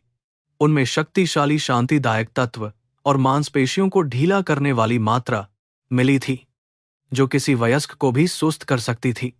एक बच्ची के लिए वह धीमा जहर था, ऐसा जहर जो मृत्यु नहीं देता पर जीवन की इच्छा को घुटनों पर ला देता है। राजवीर ने रिपोर्ट मोड़कर जेब में रखी और पहली बार अपनी सांस से भी डर गया। फैज ने फोन पर बहुत संयम से कहा कि मामला चिकित्सा से अधिक अपराध का लगता है। उन्होंने पूछा कि क्या बच्ची किसी दबाव में है, क्या उसे लंबे समय से यही दवा दी जा रही है, क्या परिवार का डॉक्टर विश्वसनीय है। राजवीर उत्तर देता गया, पर हर उत्तर उसके विरुद्ध गवाही बनता गया। अंत में फैज ने कहा, राजवीर, पिता का प्रेम केवल रोना नहीं जानता, अब तुम्हें प्रमाण, धैर्य और कानून तीनों साथ लेकर चलना होगा। राजवीर खिड़की के पास खड़ा था। बाहर उसकी हवेली का बगीचा शांत था, पर उसे हर फूल पर सफेद गोलियों की परछाई दिख रही थी। उसने उसी शाम निखिल मेहरा को हवेली बुलाया। निखिल पहले भी कई बार आया था, महंगे सूट में, विनम्र भाषा में, आत्मविश्वास की चमक लेकर। आज वह बेचैन लग रहा था। उसकी आंखें कमरे के कोनों को देख रही थीं, जैसे दीवारों में भी कान हो। राजवीर ने बिना भूमिका के दवा की रिपोर्ट उसके सामने रख दी। निखिल का चेहरा पीला पड़ गया। उसने चश्मा उतारा, फिर लगाया, फिर कहा कि शायद दवा की शीशी बदल गई होगी। राजवीर ने शांत स्वर में पूछा, किसने बदली? बच्ची ने, जो आपके अनुसार चल नहीं सकती या अंधी होकर फार्मेसी गई थी? निखिल ने पानी मांगा। उसके माथे पर पसीना था, जबकि कमरे में ठंडी हवा चल रही थी। उसने कहा कि वह केवल माया द्वारा बताई गई स्थितियों के आधार पर दवा लिखता रहा और बच्ची की मानसिक अवस्था बहुत जटिल है। राजवीर ने उसकी पुरानी रिपोर्टें मेज पर फेंक दी। 3 साल में आपने कितनी बार अनाया की आंखों की स्वतंत्र जांच कराई? कितनी बार दूसरे न्यूरोलॉजिस्ट को बुलाया? कितनी बार मुझसे अकेले बात की? निखिल चुप रहा। उसके बाद साल की कहने वाली करोड़ चुप्पी में चिकित्सा की भाषा नहीं, खरीदी हुई आत्मा की शर्म थी।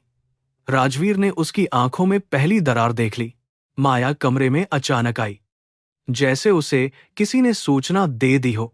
उसने निखिल को देखा, फिर कागजों को, और तुरंत स्थिति समझ गई। पर वह उन स्त्रियों में थी जो पकड़े जाने पर टूटती नहीं, भूमिका बदलती हैं। राजवीर, आप फिर वही कर रहे हैं, उसने दुखी स्वर में कहा। आप अपने अपराध बोध को किसी पर भी डाल देंगे।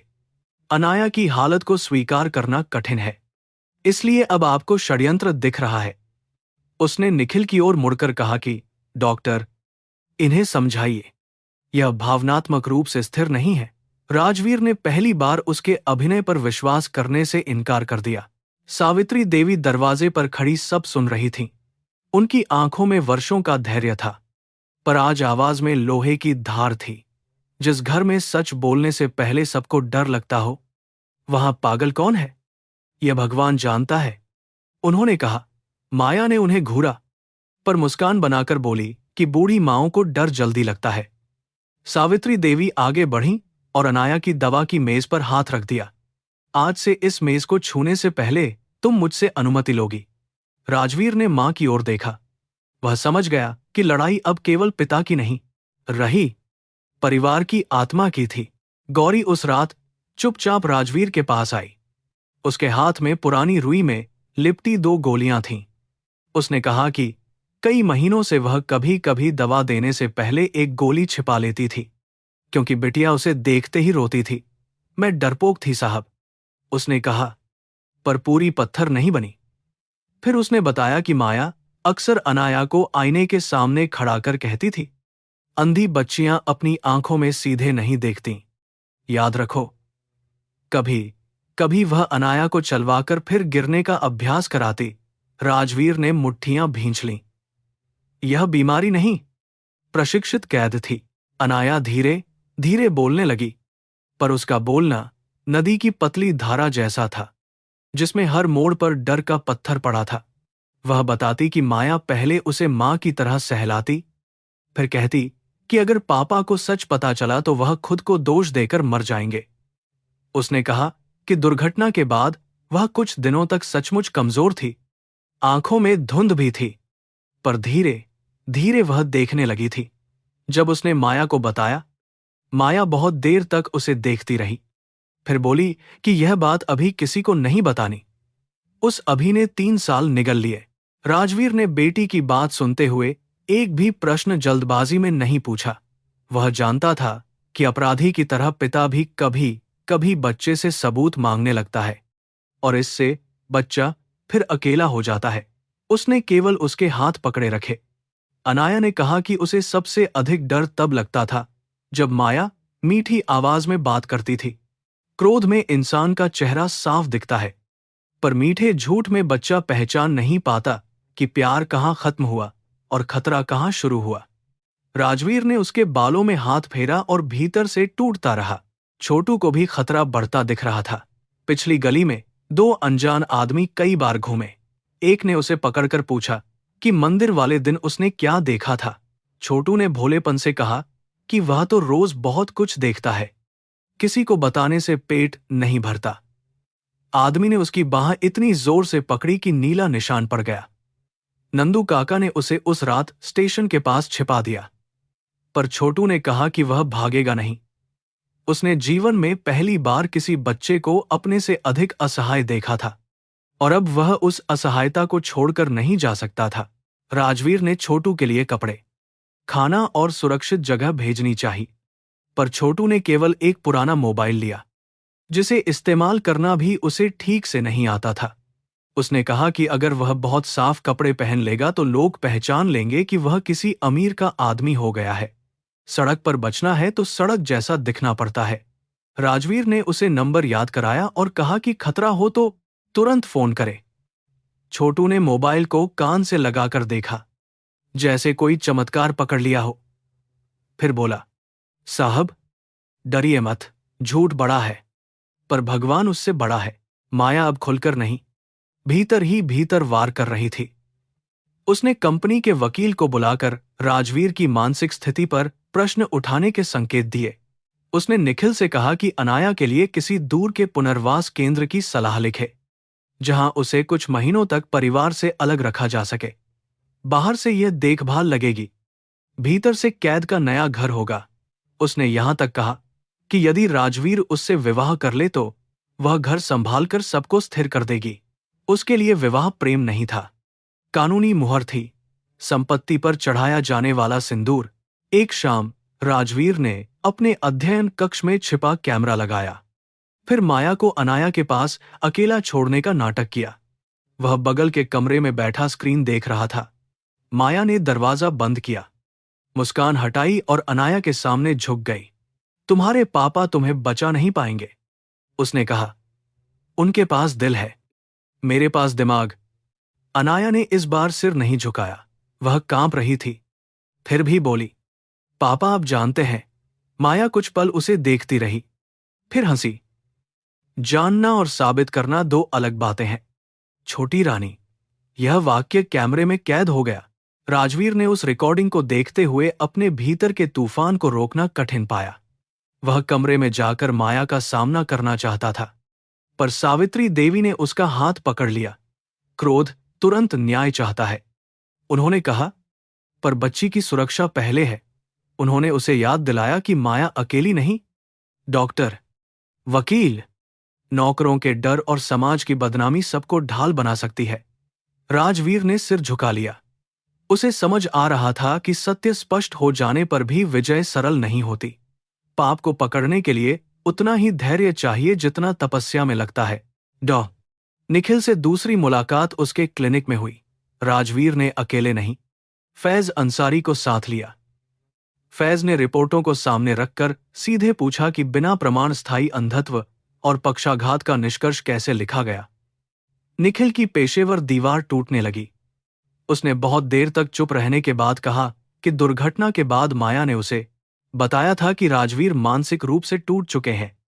परिवार को स्थिर रखने के लिए बच्ची की अवस्था को नियंत्रित भाषा में दर्ज करना होगा। फिर धीरे धीरे वह जाल में फंस गया। पहले सुविधा, फिर पैसे, फिर भय। यही भ्रष्टाचार का क्रम था। निखिल ने अभी पूरी स्वीकारोक्ति नहीं दी, पर उसकी आंखें बता रही थीं कि अंतरात्मा जीवित है। उसने कहा कि वह अदालत में कुछ भी कहने से पहले सोचने के लिए समय चाहता है। फैज ने कठोर स्वर में कहा कि जिस समय वह सोचता रहा, एक बच्ची दवाइयों से दबाई जाती रही।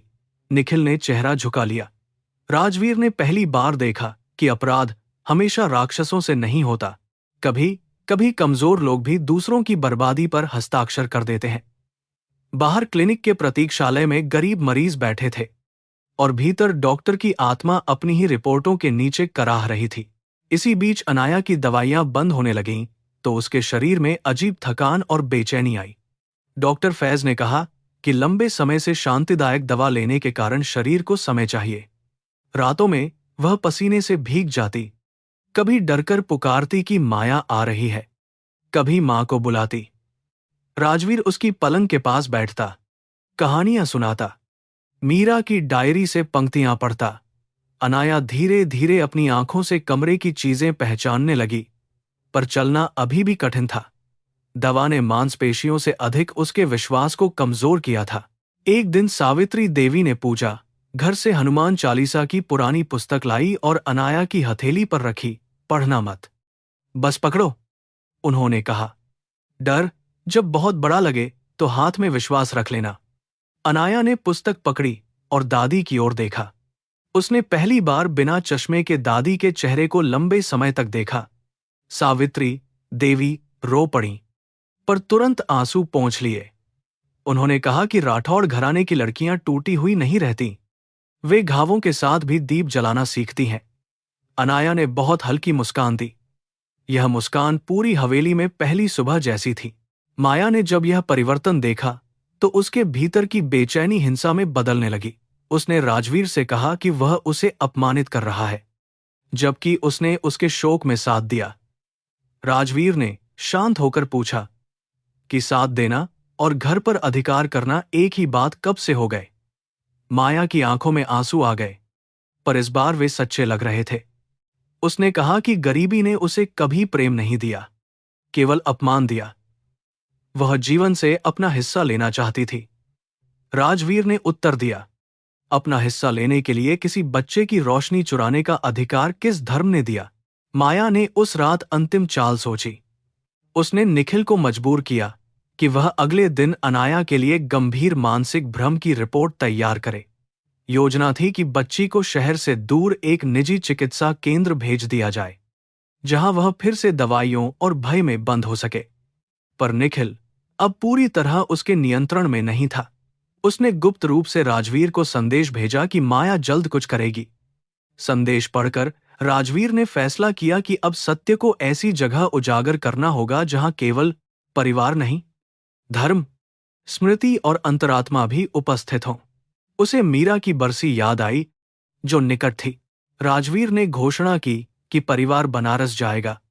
मीरा की आत्मा की शांति के लिए गंगा किनारे विशेष पूजा होगी। माया ने पहले विरोध किया, फिर मान गई, क्योंकि उसने समझा कि यात्रा में वह परिस्थिति को अपने पक्ष में मोड़ सकती है। सावित्री देवी ने राजवीर की आंखों में देखा और समझ गई कि यह यात्रा केवल श्राद्ध नहीं, परीक्षा है। अनाया ने बनारस का नाम सुनकर मां की कहानियां याद कीं, गंगा, आरती, दीप, मुक्ति। छोटू ने जब सुना कि वह भी छिपकर साथ जाएगा, तो बोला, जहां सच की जरूरत होगी, मैं वहीं रहूंगा। यात्रा से एक रात पहले राजवीर मीरा की तस्वीर के सामने खड़ा रहा। उसने धीमे से कहा कि वह देर से समझा, पर अब पीछे नहीं हटेगा। अनाया अपने कमरे में मां की पायल पकड़े सोई थी। सावित्री देवी ने तुलसी पर जल चढ़ाया और मन ही मन प्रार्थना की कि गंगा सब पाप धोती हो तो पहले इस घर के भीतर जमा डर धोए। हवेली के बाहर छोटू नीम के नीचे बैठा आसमान देख रहा था। उधर माया अपने सूटकेस में दवाइयों की नई शीशी रख रही थी। बनारस की राह पर अब केवल यात्रा नहीं, न्याय प्रतीक्षा कर रहा था। बनारस की ओर जाती ट्रेन उस सुबह धूप और धुएं के बीच लंबी सांसें लेती चली जा रही थी। खिड़की के बाहर खेत पीछे भागते थे। कहीं पीली सरसों बची हुई थी, कहीं आम के पेड़ों की कतारें, कहीं छोटे स्टेशन जिन पर चाय और समोसे की आवाजें जीवन को साधारण बनाए रखती थीं। राजवीर ने अनाया को खिड़की के पास बैठाया था। पहली बार उसने चश्मा नहीं पहना था, केवल हल्का दुपट्टा आंखों पर छाया की तरह था। वह बाहर देख रही थी, पर हर दृश्य को ऐसे पकड़ रही थी जैसे खोया बचपन लौट आया हो। माया सामने की सीट पर बैठी थी, सफेद सूट और हल्के इत्र में लिपटी, पर उसकी आंखें हर क्षण अनाया की पलकें गिन रही थीं। वह मुस्कुरा रही थी, कभी पानी देती, कभी कंबल ठीक करती, मगर उसकी उंगलियों में वही पुराना नियंत्रण कांपता था। सावित्री देवी ने यह सब देखा और मन ही मन गंगा मैया का नाम लिया। छोटू उसी डिब्बे में नहीं था। वह नंदू काका के परिचित एक पंडे के साथ दूसरे डिब्बे में बैठा था, सिर पर पुरानी टोपी लगाए, ताकि माया की नजर से बचा रहे। अनाया को बनारस की कहानियां मां ने सुनाई थीं। मीरा कहती थीं कि काशी में मृत्यु भी अंत नहीं, एक दरवाजा होती है, गंगा के किनारे बैठकर आदमी अपने भीतर का झूठ सुन सकता है, अगर वह भागे नहीं। अनाया तब हंसती थी, पूछती थी कि झूठ आवाज करता है क्या? माँ कहती थी, हाँ, रात में जब नींद नहीं आती वही झूठ बोलता है। अब ट्रेन के पहियों की खड़खड़ाहट में अनाया को अपना झूठ सुनाई दे रहा था। वह झूठ जो उसका नहीं था, फिर भी उसके छोटे कंधों पर रखा गया था। राजवीर ने उसकी हथेली धीरे से पकड़ी। अनाया ने चौंक कर माया की ओर देखा, फिर पिता की ओर। राजवीर ने बहुत मामूली सा सिर हिलाया, मानो कह रहा हो कि अब डर की अनुमति किसी और से नहीं लेनी। वह स्पर्श अनाया के लिए मंत्र जैसा था, फिर भी भीतर की आदतें तुरंत नहीं मरतीं। जब माया ने पूछा कि आंखों में दर्द तो नहीं, अनाया ने वर्षों की सीखी हुई आवाज में कहा, थोड़ा। राजवीर का दिल कस गया। मुक्ति का रास्ता केवल सच बोलना नहीं, झूठ बोलने की मजबूरी से लौटना भी होता है। बनारस स्टेशन पर उतरते ही शहर ने उन्हें अपने प्राचीन शोर में घेर लिया। रिक्शों की पुकार, पंडों की आवाजें, दूध से भरी बाल्टियां, पीतल के बर्तन, फूलों की टोकरी, भैंसों के बीच से निकलती मोटरसाइकिलें और ऊपर से मंदिरों की घंटियां। लखनऊ की तहजीबदार दूरी यहां टूट जाती थी। बनारस हर दुख को भीड़ में खींचकर खड़ा कर देता था। राजवीर ने अनाया की व्हील चेयर मंगवाई, पर इस बार उसके भीतर घृणा उठी। यह कुर्सी बीमारी की नहीं, अपराध की वस्तु बन चुकी थी। फिर भी योजना के लिए उसे चुप रहना था। होटल गंगा के पास पुरानी हवेली से बदला गया था। बालकनी से घाट दिखता था, जहां सीढ़ियां जल तक उतरती थीं और लोग अपने अपने पाप, व्रत, राख और आशाएं लेकर आते थे। कमरे में पहुंचते ही माया ने पहले दवाइयों का बैग निकाला। राजवीर ने अनजान बनने का अभिनय करते हुए पूछा कि यात्रा से बच्ची थक गई होगी, दवा बाद में दे दे। माया ने बहुत कोमल स्वर में कहा कि नियम टूटे तो झटके आ सकते हैं। सावित्री देवी ने शुष्क स्वर में कहा, झटके शरीर को आते हैं या झूठ को? माया ने उनकी बात अनसुनी कर दी। राजवीर ने कमरे की व्यवस्था पहले से कर रखी थी। डॉ फैज उसी होटल में दूसरे नाम से रुके थे और डॉ निखिल को भी राजवीर ने मीरा की बरसी के नाम पर बनारस बुलाया था। निखिल आया तो सही, पर उसकी चाल में भय था। वह माया से बचता और राजवीर की आंखों से भी छोटू घाट के पास फूल बेचने वाले बच्चों में मिल गया था। उसने अपने चेहरे पर थोड़ा चंदन लगा लिया था और हाथ में फूलों की टोकरी ले ली थी। काशी की भीड़ में वह फिर छोटा हो गया, पर उसका काम बड़ा था। शाम की गंगा आरती से पहले राजवीर अनाया को घाट पर ले गया। सीढ़ियों पर दीपों की पंक्तियां सज रही थीं। पुजारी पीले वस्त्रों में तैयारी कर रहे थे और नदी पर उतरती रोशनी किसी पुराने स्वप्न जैसी लगती थी। अनाया ने गंगा को पहली बार सचमुच देखा। वह बहुत देर तक जल को देखती रही। उसकी आंखों में भय नहीं, विस्मय था। राजवीर ने पूछा, क्या दिख रहा है? अनाया ने होंठ भींच लिए।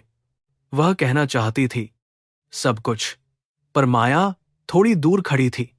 उसने केवल इतना कहा, रोशनी गर्म है। यह उत्तर सुनकर सावित्री देवी की आंखें भर आईं। अंधी बच्ची रोशनी की गर्मी कह सकती है, पर जो बच्ची उसे देख रही हो, उसके स्वर में अलग चमक होती है। माया ने तुरंत बात मोड़ दी और कहा कि हवा तेज है, अनाया को कमरे में लौटाना चाहिए। राजवीर ने विरोध नहीं किया। उसे पता था कि सत्य को नदी के सामने नहीं, अपराधी के अपने शब्दों में पकड़ना होगा। उसी समय छोटू फूलों की टोकरी लेकर पास से गुजरा। उसने अनाया की ओर देखा नहीं, पर धीरे से गाया, भगवान देखता है। अनाया की उंगलियां कांप उठीं। रात में मीरा के श्राद्ध की तैयारी थी। कमरे के बाहर पंडितों की आवाजें, घी की गंध और गीले फूलों की महक फैल रही थी। राजवीर ने बहाना बनाया कि वह पंडित से कर्मकांड की बात करने जा रहा है। सावित्री देवी पूजा सामग्री देखने लगी। माया को लगा कि अवसर है। वह अनाया के कमरे में आई, दरवाजा बंद किया और बैग से नई शीशी निकाली। अनाया पलंग पर बैठी थी। उसने पूछा, यह दवा पापा ने नहीं देखी? माया मुस्कुराई, पापा सब कुछ नहीं देखते। अनाया, उन्होंने तुम्हें 3 साल नहीं देखा, याद है? अनाया का चेहरा सफेद पड़ गया। माया ने गोली हथेली पर रखी और पानी का गिलास आगे किया। आज बहुत लोग हैं, तुम कहीं उत्साह में कुछ बोल न दो, इसलिए यह जरूरी है। अनाया ने सिर हिलाया। मैं नहीं पीऊंगी। यह छोटा वाक्य उसके जीवन का पहला विद्रोह था। माया के चेहरे पर आश्चर्य आया, फिर क्रूर शांति। उसने झुककर कहा, क्या उस भिखारी ने हिम्मत दी या तुम्हारे पिता ने? दोनों को तोड़ा जा सकता है। तुम्हारी दादी बूढ़ी हैं, डॉक्टर मेरे साथ है, और तुम्हारे पापा अपराध बोध में मरते रहेंगे। कमरे की दीवार के पीछे राजवीर सब सुन रहा था। उसने पहले से छोटी रिकॉर्डिंग मशीन रखी थी और पास के कमरे में फैज भी थे। पर सबसे अनपेक्षित बात यह थी कि डॉलकौर निखिल भी दरवाजे के बाहर आकर रुक गया था। शायद उसे माया ने बुलाया था, शायद अपनी आत्मा ने। माया बोलती रही, जैसे वर्षों की छिपी हुई सत्ता अब शब्द बनकर निकल रही हो। तुम्हें बस कुछ महीने और चुप रहना है। शादी हो जाएगी, कागज बदल जाएंगे, फिर तुम्हें अच्छे केंद्र में भेज दूंगी। वहां कोई खिड़की नहीं होगी। अनाया ने पहली बार माया की आंखों में सीधा देखा। मैं अंधी नहीं हूं, उसने कांपते हुए कहा। माया ने उसकी कलाई पकड़ ली। तुम वही हो जो मैं कहती हूं, वह फुसफुसाई। दुनिया कागज मानती है, बच्चियों की आवाज नहीं। उसी क्षण दरवाजा खुला। राजवीर भीतर आया। उसके चेहरे पर ऐसा दुख था कि क्रोध भी उसके सामने छोटा लग रहा था। माया ने तुरंत हाथ छोड़ दिया और बोली कि बच्ची को भ्रम का दौरा पड़ रहा था। राजवीर ने रिकॉर्डर मेज पर रख दिया। कमरे में झूठ की सांस अटक गई। माया कुछ क्षण स्तब्ध रही, फिर हंस दी। रिकॉर्डिंग, उसने कहा, आप अदालत में यह साबित करेंगे कि मैं बच्ची को दवा दे रही थी। मैं उसकी देखभाल कर रही हूं। वह मानसिक रूप से अस्थिर है। तभी फैज भीतर आए और बोले कि जांच में दवा में अवैध मात्रा मिली है। माया ने निखिल की ओर देखा, जैसे उसे आदेश दे रही हो कि बोलो। निखिल दरवाजे पर खड़ा था, चेहरा राख जैसा। उसने होंठ खोले, पर आवाज नहीं निकली। वर्षों की सुविधा और एक बच्ची की पीड़ा उसके गले में एक साथ फंस गई थी। राजवीर ने निखिल से पूछा, आज भी चुप रहोगे? यह प्रश्न डॉक्टर से अधिक मनुष्य से था। निखिल ने कुर्सी पकड़ ली, जैसे गिर जाएगा। फिर उसने धीमे धीमे कहना शुरू किया कि अनाया की स्थायी अंधता की पुष्टि कभी नहीं हुई थी, कि प्रारंभिक चोट के बाद सुधार संभव था, कि माया ने उसे रिपोर्टों की भाषा नियंत्रित करने को कहा था। उसने स्वीकार किया कि दवाइयां वास्तविक उपचार नहीं, नियंत्रण का माध्यम बन गई थीं। हर वाक्य के साथ माया का चेहरा कठोर होता गया। बाहर गंगा आरती की पहली घंटी बजने लगी, मानो शहर भी गवाही दे रहा हो। निखिल रो पड़ा। उसने कहा कि पहले उसने सोचा था कि परिवार टूट चुका है और माया व्यवस्था संभाल रही है। फिर पैसे आए, फिर डर आया, फिर वह वापस लौटने की हिम्मत खो बैठा। मैंने बच्ची को नहीं मारा, वह बोला, पर मैंने उसे जीने भी नहीं दिया। यह स्वीकारोक्ति कमरे में पत्थर की तरह गिरी। अनाया अपने पिता से चिपक गई। राजवीर ने उसे सीने से लगाया, पर उसकी आंखें निखिल पर थीं। कमजोरी भी पाप बन जाती है, डॉक्टर, उसने कहा, जब उसके नीचे एक बच्ची दब रही हो। निखिल ने सिर झुका लिया। माया ने अचानक ताली बजाई, बहुत धीमे, बहुत व्यंग्य से। कितनी सुंदर सभा है, उसने कहा। एक पछताता पिता, एक डरपोक डॉक्टर, एक बूढ़ी दादी और एक बच्ची जिसे बोलना सिखाया गया है। फिर उसने राजवीर की ओर मुड़कर कहा कि वह कभी उसे समझ नहीं पाया। मैंने तुम्हें तुम्हारे टूटे हुए दिनों में संभाला, तुम्हारे घर को चलाया, तुम्हारी कंपनी बचाई, और बदले में मुझे क्या मिला? पराई औरत, महत्वाकांक्षी औरत, गरीब घर की औरत। उसके शब्दों में पहली बार सच्चा जहर नहीं, जला हुआ दर्द भी था। राजवीर ने शांत होकर कहा कि दुख किसी को निर्दोष नहीं बनाता। माया की आंखें भर आईं, पर वह पीछे नहीं हटी। निर्दोष, उसने कहा, जब मेरी मां अमीरों के घर झाड़ू लगाती थी, तब किसने पूछा कि हम निर्दोष हैं? जब स्कूल में मेरी फीस न भरने पर मुझे सबके सामने खड़ा किया गया, तब किस कर्म का फल था वह? इस दुनिया में सम्मान छीना जाता है, मांगा नहीं जाता। सावित्री देवी भीतर आईं। उन्होंने उत्तर दिया, सम्मान छीना जाए तो वह भय कहलाता है। कर्म देर से आता है, पर दरवाजा ढूंढ लेता है। बाहर घाट पर आरती शुरू हो चुकी थी। शंख की ध्वनि, घंटियों का विस्तार और अग्नि की लहरें कमरे तक आ रही थीं। छोटू बालकनी के नीचे खड़ा था, फूलों की टोकरी हाथ में, आंखें ऊपर। उसे मालूम नहीं था भीतर क्या पूरा हुआ, पर हवा बदल गई थी। अनाया ने अचानक कहा कि वह मां की पूजा में जाएगी। सबने उसकी ओर देखा। उसके पैर अभी भी कमजोर थे, शरीर कांप रहा था, पर स्वर में अनोखी दृढ़ता थी। माया ने तीखे स्वर में कहा कि वह गिर जाएगी। अनाया ने पहली बार बिना डर के उत्तर दिया, तो पापा पकड़ लेंगे। राजवीर ने व्हील चेयर की ओर हाथ बढ़ाया, फिर रुक गया। उसने अनाया से पूछा, तुम चलना चाहती हो? अनाया ने सिर हिलाया। सावित्री देवी ने राम नाम लिया। फैज ने सावधानी से कहा कि धीरे धीरे सहारा देना होगा। निखिल दीवार से लगा खड़ा था, जैसे अपने ही पेशे के सामने अपराधी हो। माया की आंखें फैल गईं। यह वही क्षण था जिससे वह 3 साल भागती रही थी। अनाया ने पिता का हाथ पकड़ा, पलंग से उतरी और पहला कदम रखा। वह कांपी, पर गिरी नहीं। दूसरे कदम पर उसकी सांस टूटने लगी। तीसरे पर आंसू बह निकले। कमरे से बालकनी तक का रास्ता कुछ ही कदम का था, पर अनाया के लिए वह अंधकार से प्रकाश तक की तीर्थ यात्रा था। हर कदम में दवा की सुस्ती, धमकियों की आवाज, मां की याद और पिता की देर से लौटी बाहें थीं। राजवीर उसके साथ झुका चला, जैसे वह बेटी को नहीं, अपनी आत्मा को सहारा दे रहा हो। बालकनी पर पहुंचकर अनाया ने गंगा की ओर देखा।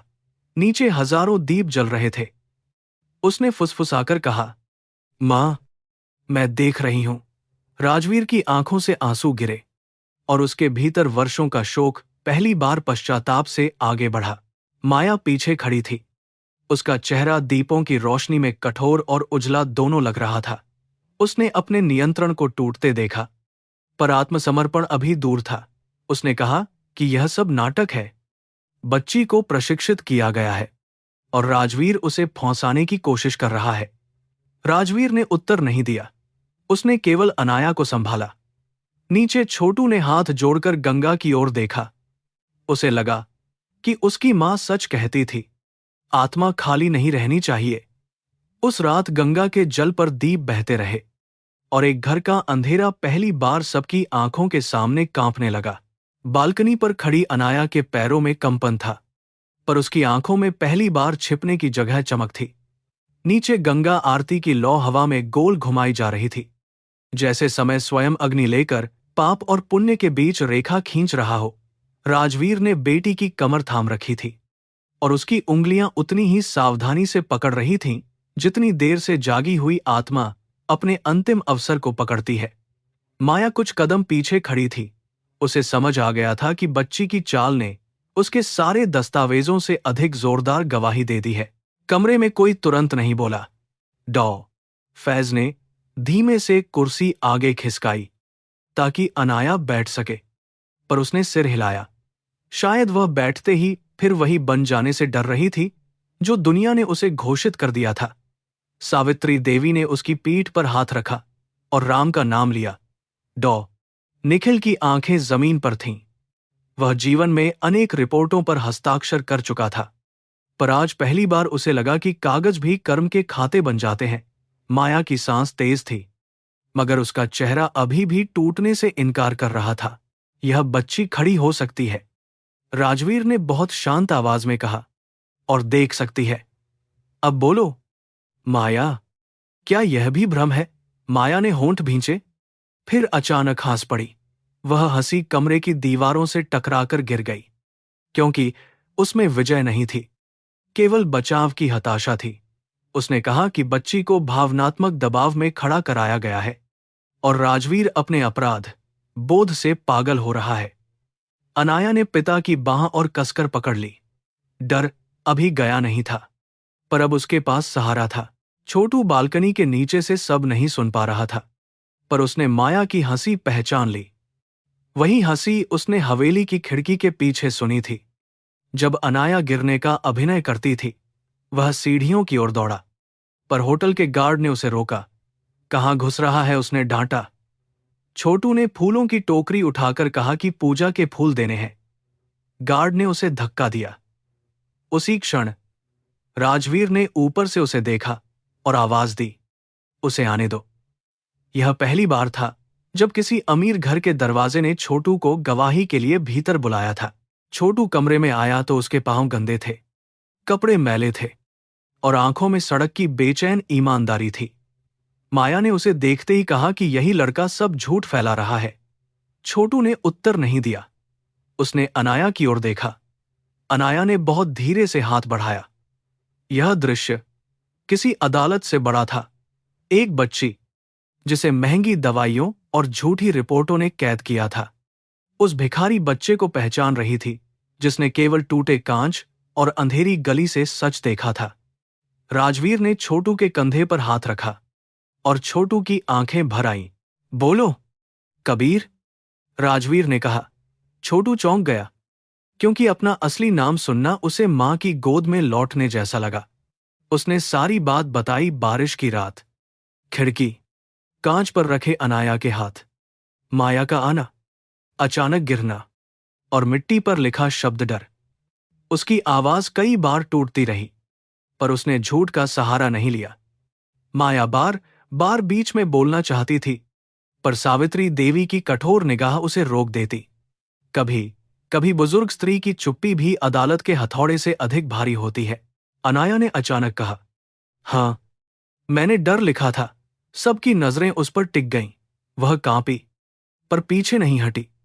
मैंने इसलिए लिखा था कि माया आंटी कहती थीं, अगर मैंने सच बताया तो पापा मर जाएंगे, छोटू को गाड़ी से कुचलवा देंगी, दादी को पागलखाने भेज देंगी, डॉक्टर अंकल कह देंगे कि मुझे भ्रम होता है।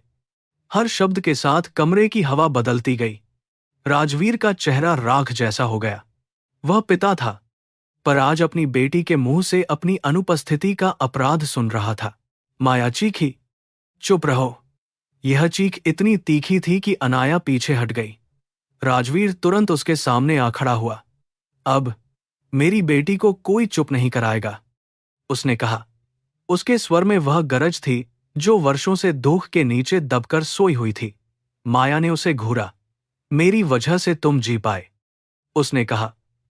मीरा के बाद अगर मैं ना होती तो तुम शराब, शोक और अकेलेपन में खत्म हो चुके होते। मैंने तुम्हें संभाला। राजवीर की आंखें नम थीं पर आवाज अडिग थी। तुमने मुझे संभाला नहीं, मेरे टूटने का उपयोग किया। यह वाक्य माया के भीतर कहीं गहरे लगा। उसका चेहरा बदल गया। पहली बार उसकी आंखों में वह लड़की दिखी जो कभी गरीबी की गली से उठकर बड़े शहर में अपने लिए जगह बनाना चाहती थी। हां, मैंने उपयोग किया, उसने धीमे कहा, क्योंकि दुनिया उपयोग करने वालों को ही सम्मान देती है। मेरी मां दूसरों के बाथरूम साफ करती रही। मेरे पिता शराब में मर गए। रिश्तेदारों ने मुझे बोझ कहा। मैंने पढ़ाई की, नौकरी की, पर हर जगह कोई न कोई राजवीर था जो दया देता था। बराबरी नहीं, उसके शब्दों में जहर था पर राख के नीचे जलन भी थी। सावित्री देवी आगे बढ़ीं। दुनिया ने तुझसे अन्याय किया, यह मान लेते हैं, उन्होंने कहा, पर तूने किससे बदला लिया? उस बच्ची से जिसने तेरा नमक भी नहीं छीना था। माया ने उत्तर देने को होंठ खोले पर शब्द अटक गए। अनाया की ओर देखते हुए उसके चेहरे पर एक क्षण के लिए विचित्र थरथराहट आई। शायद पाप भी कभी कभी अपनी वस्तु को मनुष्य के रूप में देख लेता है। फिर वह कठोर हो गई। वह बाधा थी। उसने कहा, जब तक यह बच्ची असहाय रहती, राजवीर मुझे छोड़ नहीं सकता था। मुझे घर चाहिए था, नाम चाहिए था, सुरक्षा चाहिए थी। डॉ निखिल ने सिर उठाया। और इसके लिए आपने मुझे भी अपराधी बना दिया, उसने कहा। माया हंसी। आपको मैंने नहीं बनाया डॉक्टर, आपके हस्ताक्षर की कीमत आपने खुद बताई थी। निखिल का चेहरा जल उठा। उसने कहा कि वह पुलिस के सामने सब स्वीकार करेगा। माया ने तिरस्कार से देखा। अब धर्मात्मा बनेंगे जब पैसे लेते थे। तब बच्ची नहीं दिखती थी। यह कटु सत्य था और निखिल उसे नकार नहीं पाया। वह कुर्सी पर बैठ गया जैसे अपनी रीढ़ की कमजोरी का भार सहन नहीं कर पा रहा हो। कमरे में हर व्यक्ति अपने अपने कर्म से सामना कर रहा था। राजवीर ने फोन उठाया और पुलिस को बुलाने लगा। माया ने तेज कदम से आगे बढ़कर फोन छीनना चाहा, पर छोटू बीच में आ गया। वह शरीर से छोटा था, पर उस क्षण उसकी आंखों में ऐसा साहस था कि माया ठिठक गई। हटो, उसने दांत भींचकर कहा। छोटू बोला, नहीं हटूंगा। आपने कहा था सड़क पर दुर्घटनाएं होती हैं। आज सड़क का बच्चा यहीं खड़ा रहेगा। राजवीर ने फोन कर दिया। माया ने चारों ओर देखा। दरवाजे, बालकनी, गवाह, रिकॉर्डिंग, डॉक्टर, बच्ची, हर रास्ता धीरे धीरे बंद हो रहा था। कुछ ही देर में होटल के गलियारे में पुलिस के जूतों की आवाज आई। इंस्पेक्टर यादव बनारस के पुराने थाने से आए थे। चेहरे पर अनुभव की कठोरता और आंखों में सावधानी। उन्होंने पहले सबकी बात सुनी, रिकॉर्डिंग ली, दवा की शीशी सील की और डॉ.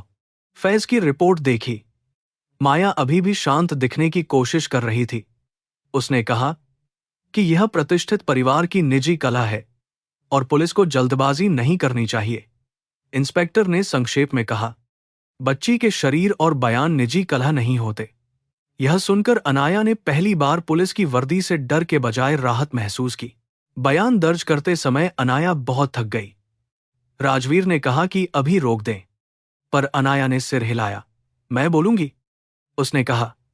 उसकी आवाज धीमी थी, मगर उस धीमेपन में सत्य की जिद थी।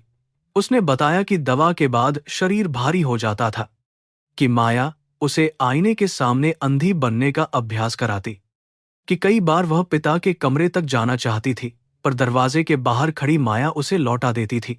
इंस्पेक्टर यादव लिखते गए। हर शब्द कागज पर उतरता और राजवीर को लगता जैसे उसकी आत्मा पर कोई चाकू चल रहा है। माया ने अंतिम बार अनाया को देखा। उस दृष्टि में क्रोध, हार, ईर्ष्या और एक बूंद ऐसी थकान थी जिसे केवल वही लोग समझ सकते हैं जो अपने भीतर बहुत पहले हार चुके होते हैं। तुम्हें लगता है तुम्हारे पापा हमेशा तुम्हारे साथ रहेंगे? उसने पूछा। अनाया सिमट गई, पर इस बार राजवीर ने उत्तर नहीं दिया। उसने बेटी की ओर देखा। अनाया ने गहरी सांस ली और बोली, अगर पापा न भी रहें, सच रहेगा। कमरे में सन्नाटा छा गया। छोटू मुस्कुराया। सावित्री देवी ने आंखें बंद कर लीं।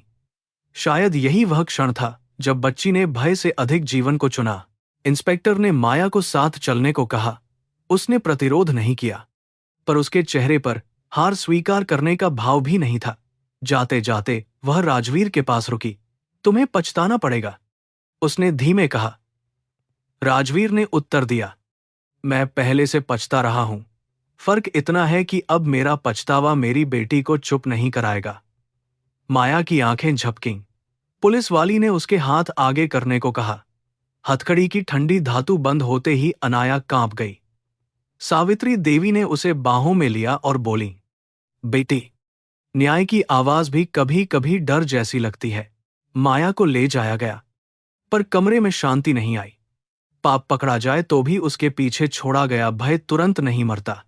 अनाया को बुखार चढ़ने लगा। डॉ. फैज ने कहा कि शरीर और मन दोनों अत्यधिक तनाव से गुजर रहे हैं। राजवीर ने पूरी रात उसके पास बैठकर ठंडी पट्टियां रखीं। बार बार अनाया नींद में कहती, दवा मत देना। हर बार राजवीर उत्तर देता, नहीं देंगे। कभी वह कहती, पापा, मैं झूठी नहीं हूं। वह उसका माथा चूमकर कहता, तुम सबसे सच्ची हो। यह रात अदालत के बाद की नहीं, उपचार से पहले की पहली पहरेदारी थी। सुबह गंगा किनारे मीरा की पूजा हुई। अनाया कमजोर थी, पर उसने आग्रह किया कि वह स्वयं दीप छोड़ेगी। राजवीर ने उसे सहारा देकर सीढ़ियों तक पहुंचाया। सावित्री देवी ने थाली में फूल, अक्षत और छोटा दीप रखा। छोटू थोड़ी दूरी पर खड़ा था, क्योंकि उसे अब भी नहीं पता था कि इतने बड़े परिवार के शोक में उसका स्थान कहाँ है। अनाया ने उसे बुलाया। तुम भी आओ, उसने कहा। छोटू झिझका। राजवीर ने उसके कंधे पर हाथ रखा और उसे आगे ले आया। गंगा के सामने उस सुबह जन्म, जाति, धन और गरीबी की रेखाएं थोड़ी धुंधली हो गईं। दीप जलाते समय अनाया ने मां की पायल अपनी मुट्ठी में पकड़ी थी। उसने गंगा से कुछ नहीं मांगा, केवल इतना कहा कि मां को बता देना, मैं अब छिपूंगी नहीं। राजवीर ने सुना तो उसकी आंखें भर आईं। उसने मन ही मन मीरा से क्षमा मांगी कि वह उनकी बेटी की पुकार देर से सुन पाया। सावित्री देवी ने जल में फूल छोड़ते हुए कहा कि कर्म से कोई बचता नहीं, न पापी न मूर्ख न चुप रहने वाला। राजवीर ने यह वाक्य अपने लिए भी स्वीकार किया। माया का अपराध बड़ा था, पर उसकी अपनी अंधी निर्भरता भी निर्दोष नहीं थी। बनारस से लौटने से पहले पुलिस ने कई औपचारिकताएं पूरी की। निखिल ने लिखित बयान दिया, फैज ने चिकित्सा रिपोर्ट सौंपी और होटल की रिकॉर्डिंग सुरक्षित की गई। माया के वकील ने फोन पर समझौते का संकेत भेजा, परिवार की प्रतिष्ठा का हवाला दिया, मीडिया से बचने की सलाह दी।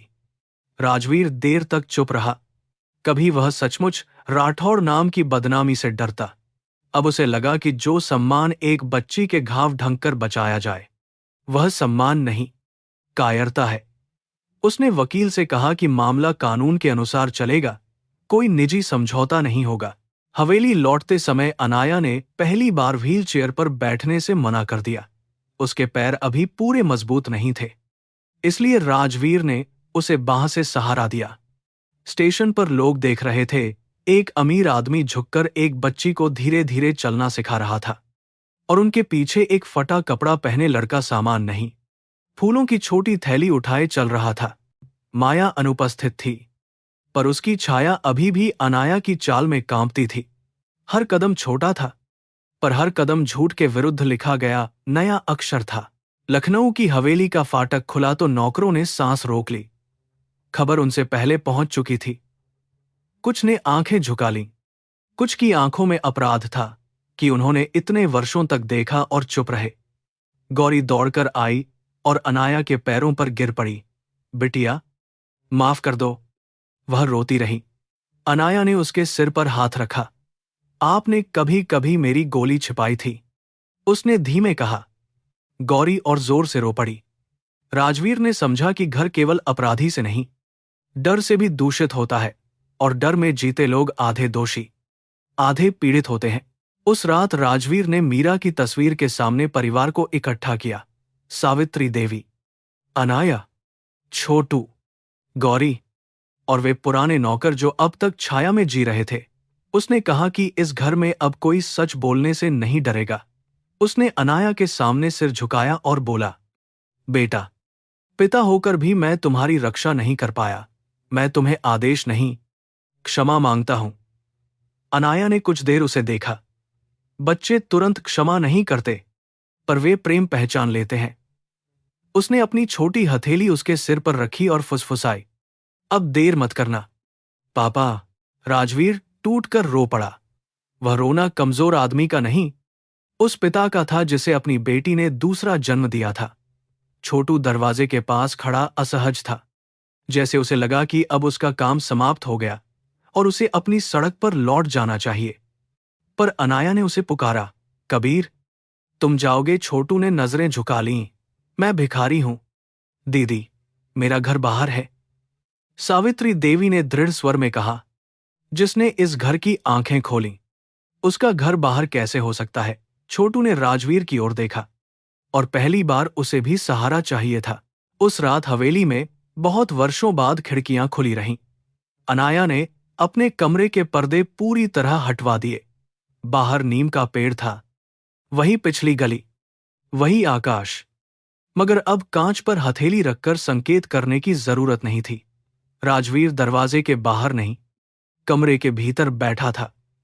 छोटू को अतिथि कक्ष में सुलाया गया, जहां मुलायम बिस्तर देखकर वह फर्श पर बैठ गया, क्योंकि उसे इतनी नरमी पर भरोसा नहीं था। सावित्री देवी ने पूजा घर में दीप जलाया और कहा कि न्याय शुरू हुआ है, पर उपचार अभी बाकी है। कर्म का फल मिला, अब करुणा का कर्म करना होगा। लखनऊ लौटने के बाद घर की घड़ियां जैसे नई चाल सीखने लगी। पहले हर घंटा दवा, डर और बंद दरवाजों से मापा जाता था। अब सुबह फिजियोथेरेपी से शुरू होती, दोपहर पढ़ाई से, और शाम अनाया की छोटी छोटी कोशिशों से। डॉ फैज रोज नहीं आते थे, पर उनकी दी हुई योजना दीवार पर लगी थी। अनाया 10 कदम चलती तो थक जाती, 15 कदम पर रो पड़ती, और 20वें कदम पर कभी हंस देती। राजवीर हर कदम गिनता नहीं था। वह हर बार अपने भीतर बची हुई अंधी जगह को पहचानता था। शुरू के सप्ताह सबसे कठिन थे। दवा बंद होने से शरीर में कंपकंपी आती, रात में डर लौट आता और कभी कभी अनाया बिना कारण चश्मा मांगती, मानो आंखें खुली रखना भी साहस मांगता हो।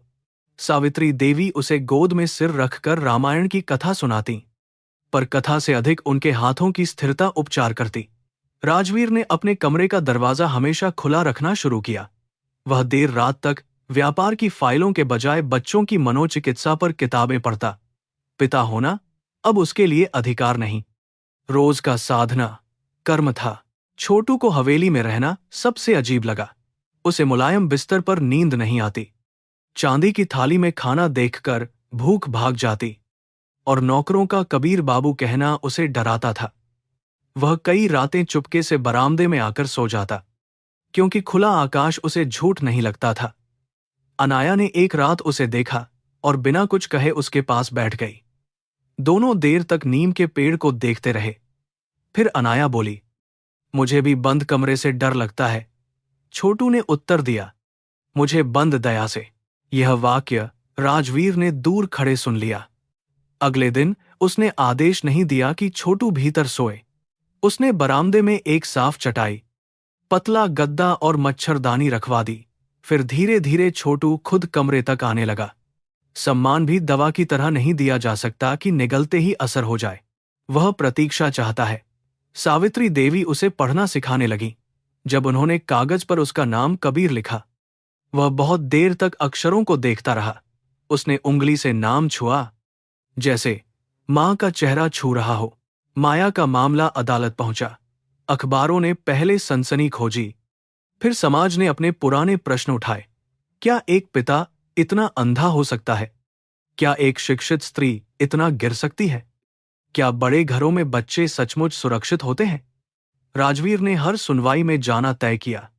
भले वकील ने कहा कि प्रतिष्ठा को चोट लगेगी, उसने उत्तर दिया कि प्रतिष्ठा सत्य से छोटी है।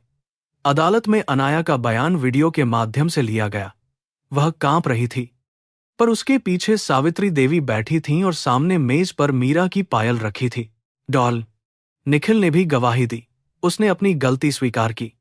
लाइसेंस निलंबन और कानूनी दंड की आशंका के बावजूद लोग कहने लगे कि उसने अंत में साहस दिखाया। पर राजवीर ने कभी उसे नायक नहीं माना। निखिल खुद भी नहीं मानता था। उसने अदालत में कहा कि अपराध केवल वह नहीं जो हाथ करता है, वह भी है जो हस्ताक्षर करके दूसरे के हाथ को वैध बना देता है। बाद में उसने निजी अस्पताल छोड़ दिया और गरीब बच्चों के लिए एक छोटे क्लिनिक में सेवा शुरू की। प्रायश्चित दंड को मिटाता नहीं, पर मनुष्य को फिर मनुष्य बनने का अवसर देता है। माया जेल में थी, पर उसका चेहरा कई रातों तक अनाया के सपनों में आता रहा। कभी वह दवा लेकर खड़ी होती, कभी कहती कि पापा मर जाएंगे, कभी हंसती और कमरे की खिड़की बंद कर देती। मनोचिकित्सक ने कहा कि डर को बाहर बोलना होगा। तब अनाया ने चित्र बनाना शुरू किया। पहले उसके चित्रों में खिड़कियां बंद थीं, काली आंखें थीं, बिना पैरों की बच्चियां थीं। फिर धीरे धीरे उसने सीढ़ियां बनाई, पेड़ बनाए, एक लड़का बनाया जो मिट्टी पर लिख रहा था। उस चित्र के नीचे उसने छोटे अक्षरों में लिखा, भगवान देखता है।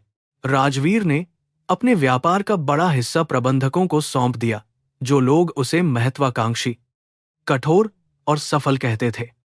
वे अब उसे मीटिंगों में कम और अस्पतालों, स्कूलों, थानों और बाल गृहों में अधिक देखने लगे। उसने मीरा के नाम से एक न्यास बनाया, जो उन बच्चों की चिकित्सा, कानूनी सहायता और पुनर्वास में मदद करता जिन्हें परिवार या संरक्षकों ने बीमारी, अपंगता या गरीबी के नाम पर कैद किया था।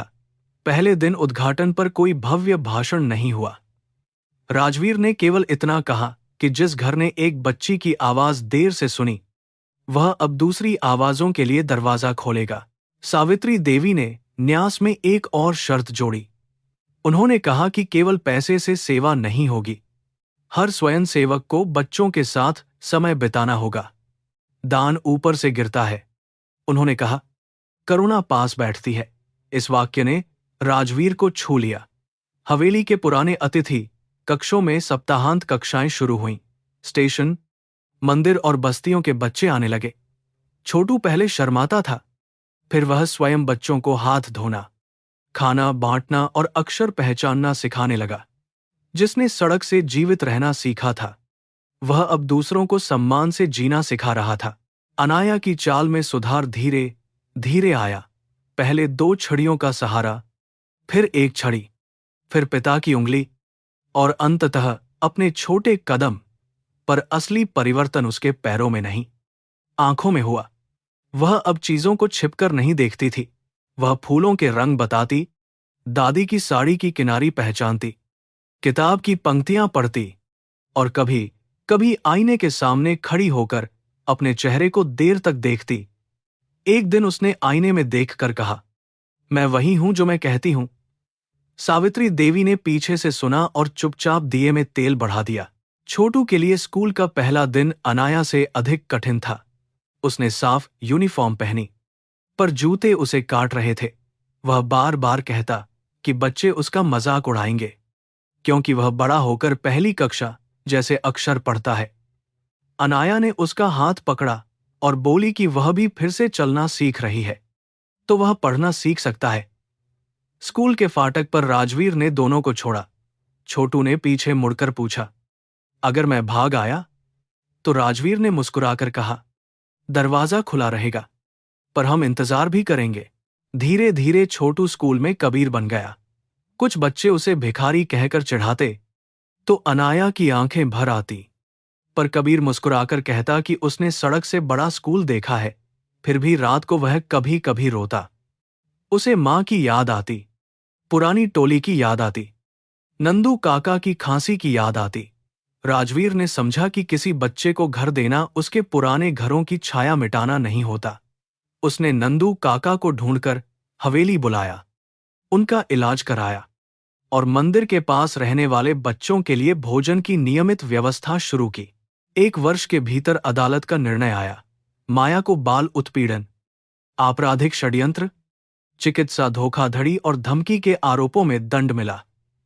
निर्णय सुनते समय राजवीर ने विजय महसूस नहीं की। उसे लगा न्याय आवश्यक है, पर वह खोए हुए वर्ष वापस नहीं ला सकता। माया ने अंतिम बार अदालत से बाहर निकलते हुए अनाया को देखा। उस दृष्टि में अब भी कठोरता थी, पर कहीं गहरी थकान भी थी। अनाया ने दादी का हाथ पकड़ा और केवल इतना कहा, मैं उसे माफ नहीं कर सकती अभी। सावित्री देवी बोली, क्षमा भी मजबूरी नहीं बेटी, वह अपने समय पर आती है। माया की कहानी शहर में अलग अलग रूपों में कही गई। कोई उसे राक्षसी कहता, कोई महत्वाकांक्षा का परिणाम, कोई गरीबी से जन्मी विकृति। सावित्री देवी ने अनाया को समझाया कि किसी के दुख को समझना उसके पाप को स्वीकार करना नहीं होता। कर्म का नियम कठोर है, पर वह अंधा नहीं। जिसने चोट खाई वह या तो मरहम बन सकता है या हथियार। माया ने हथियार चुना। यह सीख अनाया के भीतर बहुत गहराई तक गई। उसने अपनी नोटबुक में लिखा कि दुख वंश की तरह आगे नहीं भेजना चाहिए, वरना हर बच्चा किसी पुराने अन्याय का कर्जदार बन जाएगा। राजवीर ने कबीर को गोद लेने की बात धीरे से उठाई। उसे डर था कि कहीं यह दया जैसा न लगे। उसने कबीर से कहा कि वह चाहे तो पढ़ाई और रहने की व्यवस्था रहेगी, चाहे कानूनी रूप से परिवार में आए या ना आए। कबीर कई दिनों तक चुप रहा। फिर एक रात वह मीरा की तस्वीर के सामने बैठा मिला। उसने राजवीर से पूछा, अगर मैं आपका बेटा बना तो मेरी मां नाराज तो नहीं होंगी? राजवीर की आंखें भर आईं। उसने कहा, माएं बच्चों के घर बढ़ने से नाराज नहीं होती, वे बस चाहती हैं कि कोई उन्हें भूला ना दे। गोद लेने की प्रक्रिया लंबी थी, पर हवेली में उसके पहले ही रिश्ता बन चुका था। अनाया उसे भाई कहने लगी और कबीर उसे दीदी नहीं, कभी कभी छोटी गुरु कहता, क्योंकि वही उसे होमवर्क कराती थी। सावित्री देवी दोनों को एक थाली में प्रसाद देती। त्योहारों पर घर में फिर रंग लौटने लगा। होली के दिन अनाया ने पहली बार गुलाल लेकर राजवीर के गाल पर लगाया। राजवीर बहुत देर तक हंसता और रोता रहा। कबीर ने फुसफुसाकर कहा कि अमीर लोग भी अजीब रोते हैं। अनाया ने उत्तर दिया कि यह खुशी का रोना है। कबीर ने कहा। तो अच्छा है। मीरा की अगली बरसी पर वे फिर बनारस गए। इस बार कोई षड्यंत्र नहीं था, कोई छिपी दवा नहीं, कोई बंद कमरा नहीं। घाट की सीढ़ियां अब भी कठिन थीं, पर अनाया ने सहारे से उन्हें उतर लिया। कबीर उसके साथ था। हाथ में फूलों की टोकरी नहीं, स्कूल का छोटा बैग था जिसमें उसने मां शांता की पुरानी कपड़े की गांठ रखी थी। राजवीर ने दोनों बच्चों को देखते हुए समझा कि खून से बने रिश्ते पवित्र हो सकते हैं, पर करुणा से बने रिश्ते भी उतने ही सच्चे होते हैं। गंगा की हवा ने जैसे उनके पुराने घावों को धीमे से छुआ। आरती से पहले अनाया ने मीरा की पायल जल के पास रखी, फिर उसे वापस उठा लिया। उसने कहा कि मां की याद को बहाना नहीं, साथ रखना है। सावित्री देवी मुस्कुराईं। कबीर ने अपनी मां की गांठ में से छोटा सा लाल धागा निकाला और जल को छुआया। उसने कुछ नहीं मांगा। शायद गरीब बच्चे प्रार्थना में भी कम मांगते हैं, क्योंकि उन्हें डर रहता है कि भगवान भी उन्हें ज्यादा चाहने पर डांट देगा। राजवीर ने उसके कंधे पर हाथ रखा। मां से कहो, तुम ठीक हो, उसने कहा। कबीर ने आंखें बंद कर फुसफुसाया, मैं अकेला नहीं हूं। सूर्योदय देखने के लिए वे अगले दिन 80 घाट पहुंचे। आकाश नीले से केसरिया हो रहा था, नावें जल पर हिल रही थीं, और दूर कोई भजन गा रहा था। अनाया सीढ़ी पर बैठी रही, फिर धीरे से खड़ी हुई। उसके पैर अब भी पूर्णतः मजबूत नहीं थे, पर उनमें उसकी अपनी इच्छा थी। उसने उगते सूर्य को देखा, बिना चश्मे, बिना झिझक, बिना किसी अभिनय के। राजवीर कुछ बोलना चाहता था, पर शब्द उसके गले में रुक गए। कभी कभी सबसे बड़ा चमत्कार देवता नहीं करते, वह बच्चा करता है जो भय के बाद भी आंखें खोलता है। अनाया ने पिता की ओर मुड़कर कहा, पापा, अंधेरा बुरा नहीं होता। अगर कोई दीप जला दे, बुरा तब होता है जब लोग कहते हैं कि अंधेरा ही तुम्हारी किस्मत है। राजवीर ने उसे बाहों में भर लिया। कबीर ने शरारत से कहा कि अब दार्शनिक बातें स्कूल की कॉपी में लिखना, यहां ठंड लग रही है। तीनों हंस पड़े। सावित्री देवी ने गंगा जल हथेली में लिया और सूर्य की ओर उठाया। उनके चेहरे पर संतोष था, पर वह संतोष भूलने का नहीं, स्मरण के साथ जीने का था। यही परिपक्व शांति थी। लखनऊ लौटकर जीवन साधारण होने लगा, और साधारण होना ही सबसे बड़ा वरदान था। अनाया स्कूल जाती, कभी थकती, कभी चिढ़ती, कभी अपने घावों पर बात करना नहीं चाहती। कबीर गणित से लड़ता, हिंदी में कविता लिखता, और हर मंगलवार मंदिर के बाहर बच्चों में प्रसाद बांटता। राजवीर अब भी कभी कभी रात में मीरा की तस्वीर के सामने खड़ा हो जाता, पर अब उसकी प्रार्थना क्षमा से आगे बढ़कर धन्यवाद बन गई थी। उसने जाना कि कर्म केवल दंड का नाम नहीं, कभी कभी वह अवसर बनकर लौटता है, ताकि मनुष्य वही गलती फिर न दोहराए। कई वर्ष बाद जब लोग मीरा न्यास के बारे में बात करते, तो वे कहते कि उसकी शुरुआत एक बड़े उद्योगपति ने की, पर हवेली के भीतर सब जानते थे कि उसकी शुरुआत एक छोटे भिखारी के वाक्य से हुई थी, जिसने मंदिर के शोर में सच बोलने की हिम्मत की थी। अनाया जब भी नए बच्चों से मिलती, वह उन्हें अपनी पूरी कहानी नहीं सुनाती। वह बस खिड़कियां खुलवाती, दवाइयों के नाम पूछती, और बच्चों से अकेले में बात करती। राजवीर हर बार उसे देखता और सोचता कि उसकी बेटी केवल बची नहीं, वह दूसरों के लिए रास्ता बन गई। एक शाम हवेली के नीम के नीचे अनाया, कबीर और राजवीर बैठे थे। हवा में रातरानी की गंध थी, और दूर मंदिर की घंटी बज रही थी। अनाया ने कहा कि उसे अब भी कभी कभी डर लगता है। राजवीर ने अपराध बोध से उसकी ओर देखा, पर उसने उसका हाथ दबाया। डर का मतलब ये नहीं कि मैं फिर कैद हूं, उसने कहा। डर तो बस याद दिलाता है कि आज मैं आजाद हूं। कबीर ने मिट्टी पर उंगली से लिखा, सच। अनाया ने उसके पास लिखा, प्रेम। राजवीर ने दोनों शब्दों को देखा और समझ गया कि यही उसके घर का नया धर्म है। उस रात खिड़कियां खुली रहीं। हवेली में कोई पहरा नहीं था, केवल विश्वास की धीमी आहट थी। मीरा की तस्वीर के सामने दीप जल रहा था। सावित्री देवी की माला चल रही थी। गौरी रसोई में बच्चों के लिए दूध गर्म कर रही थी, और बाहर नीम के पत्ते हवा में ऐसे हिल रहे थे जैसे पुरानी पीड़ा को विदा दे रहे हों। अनाया ने आकाश की ओर देखा। तारों की रोशनी छोटी थी पर सच्ची थी। उसने मन ही मन कहा कि वह अब अंधेरे से नहीं डरेगी, क्योंकि अंधेरा केवल तब जीतता है जब मनुष्य सत्य बोलना छोड़ देता है।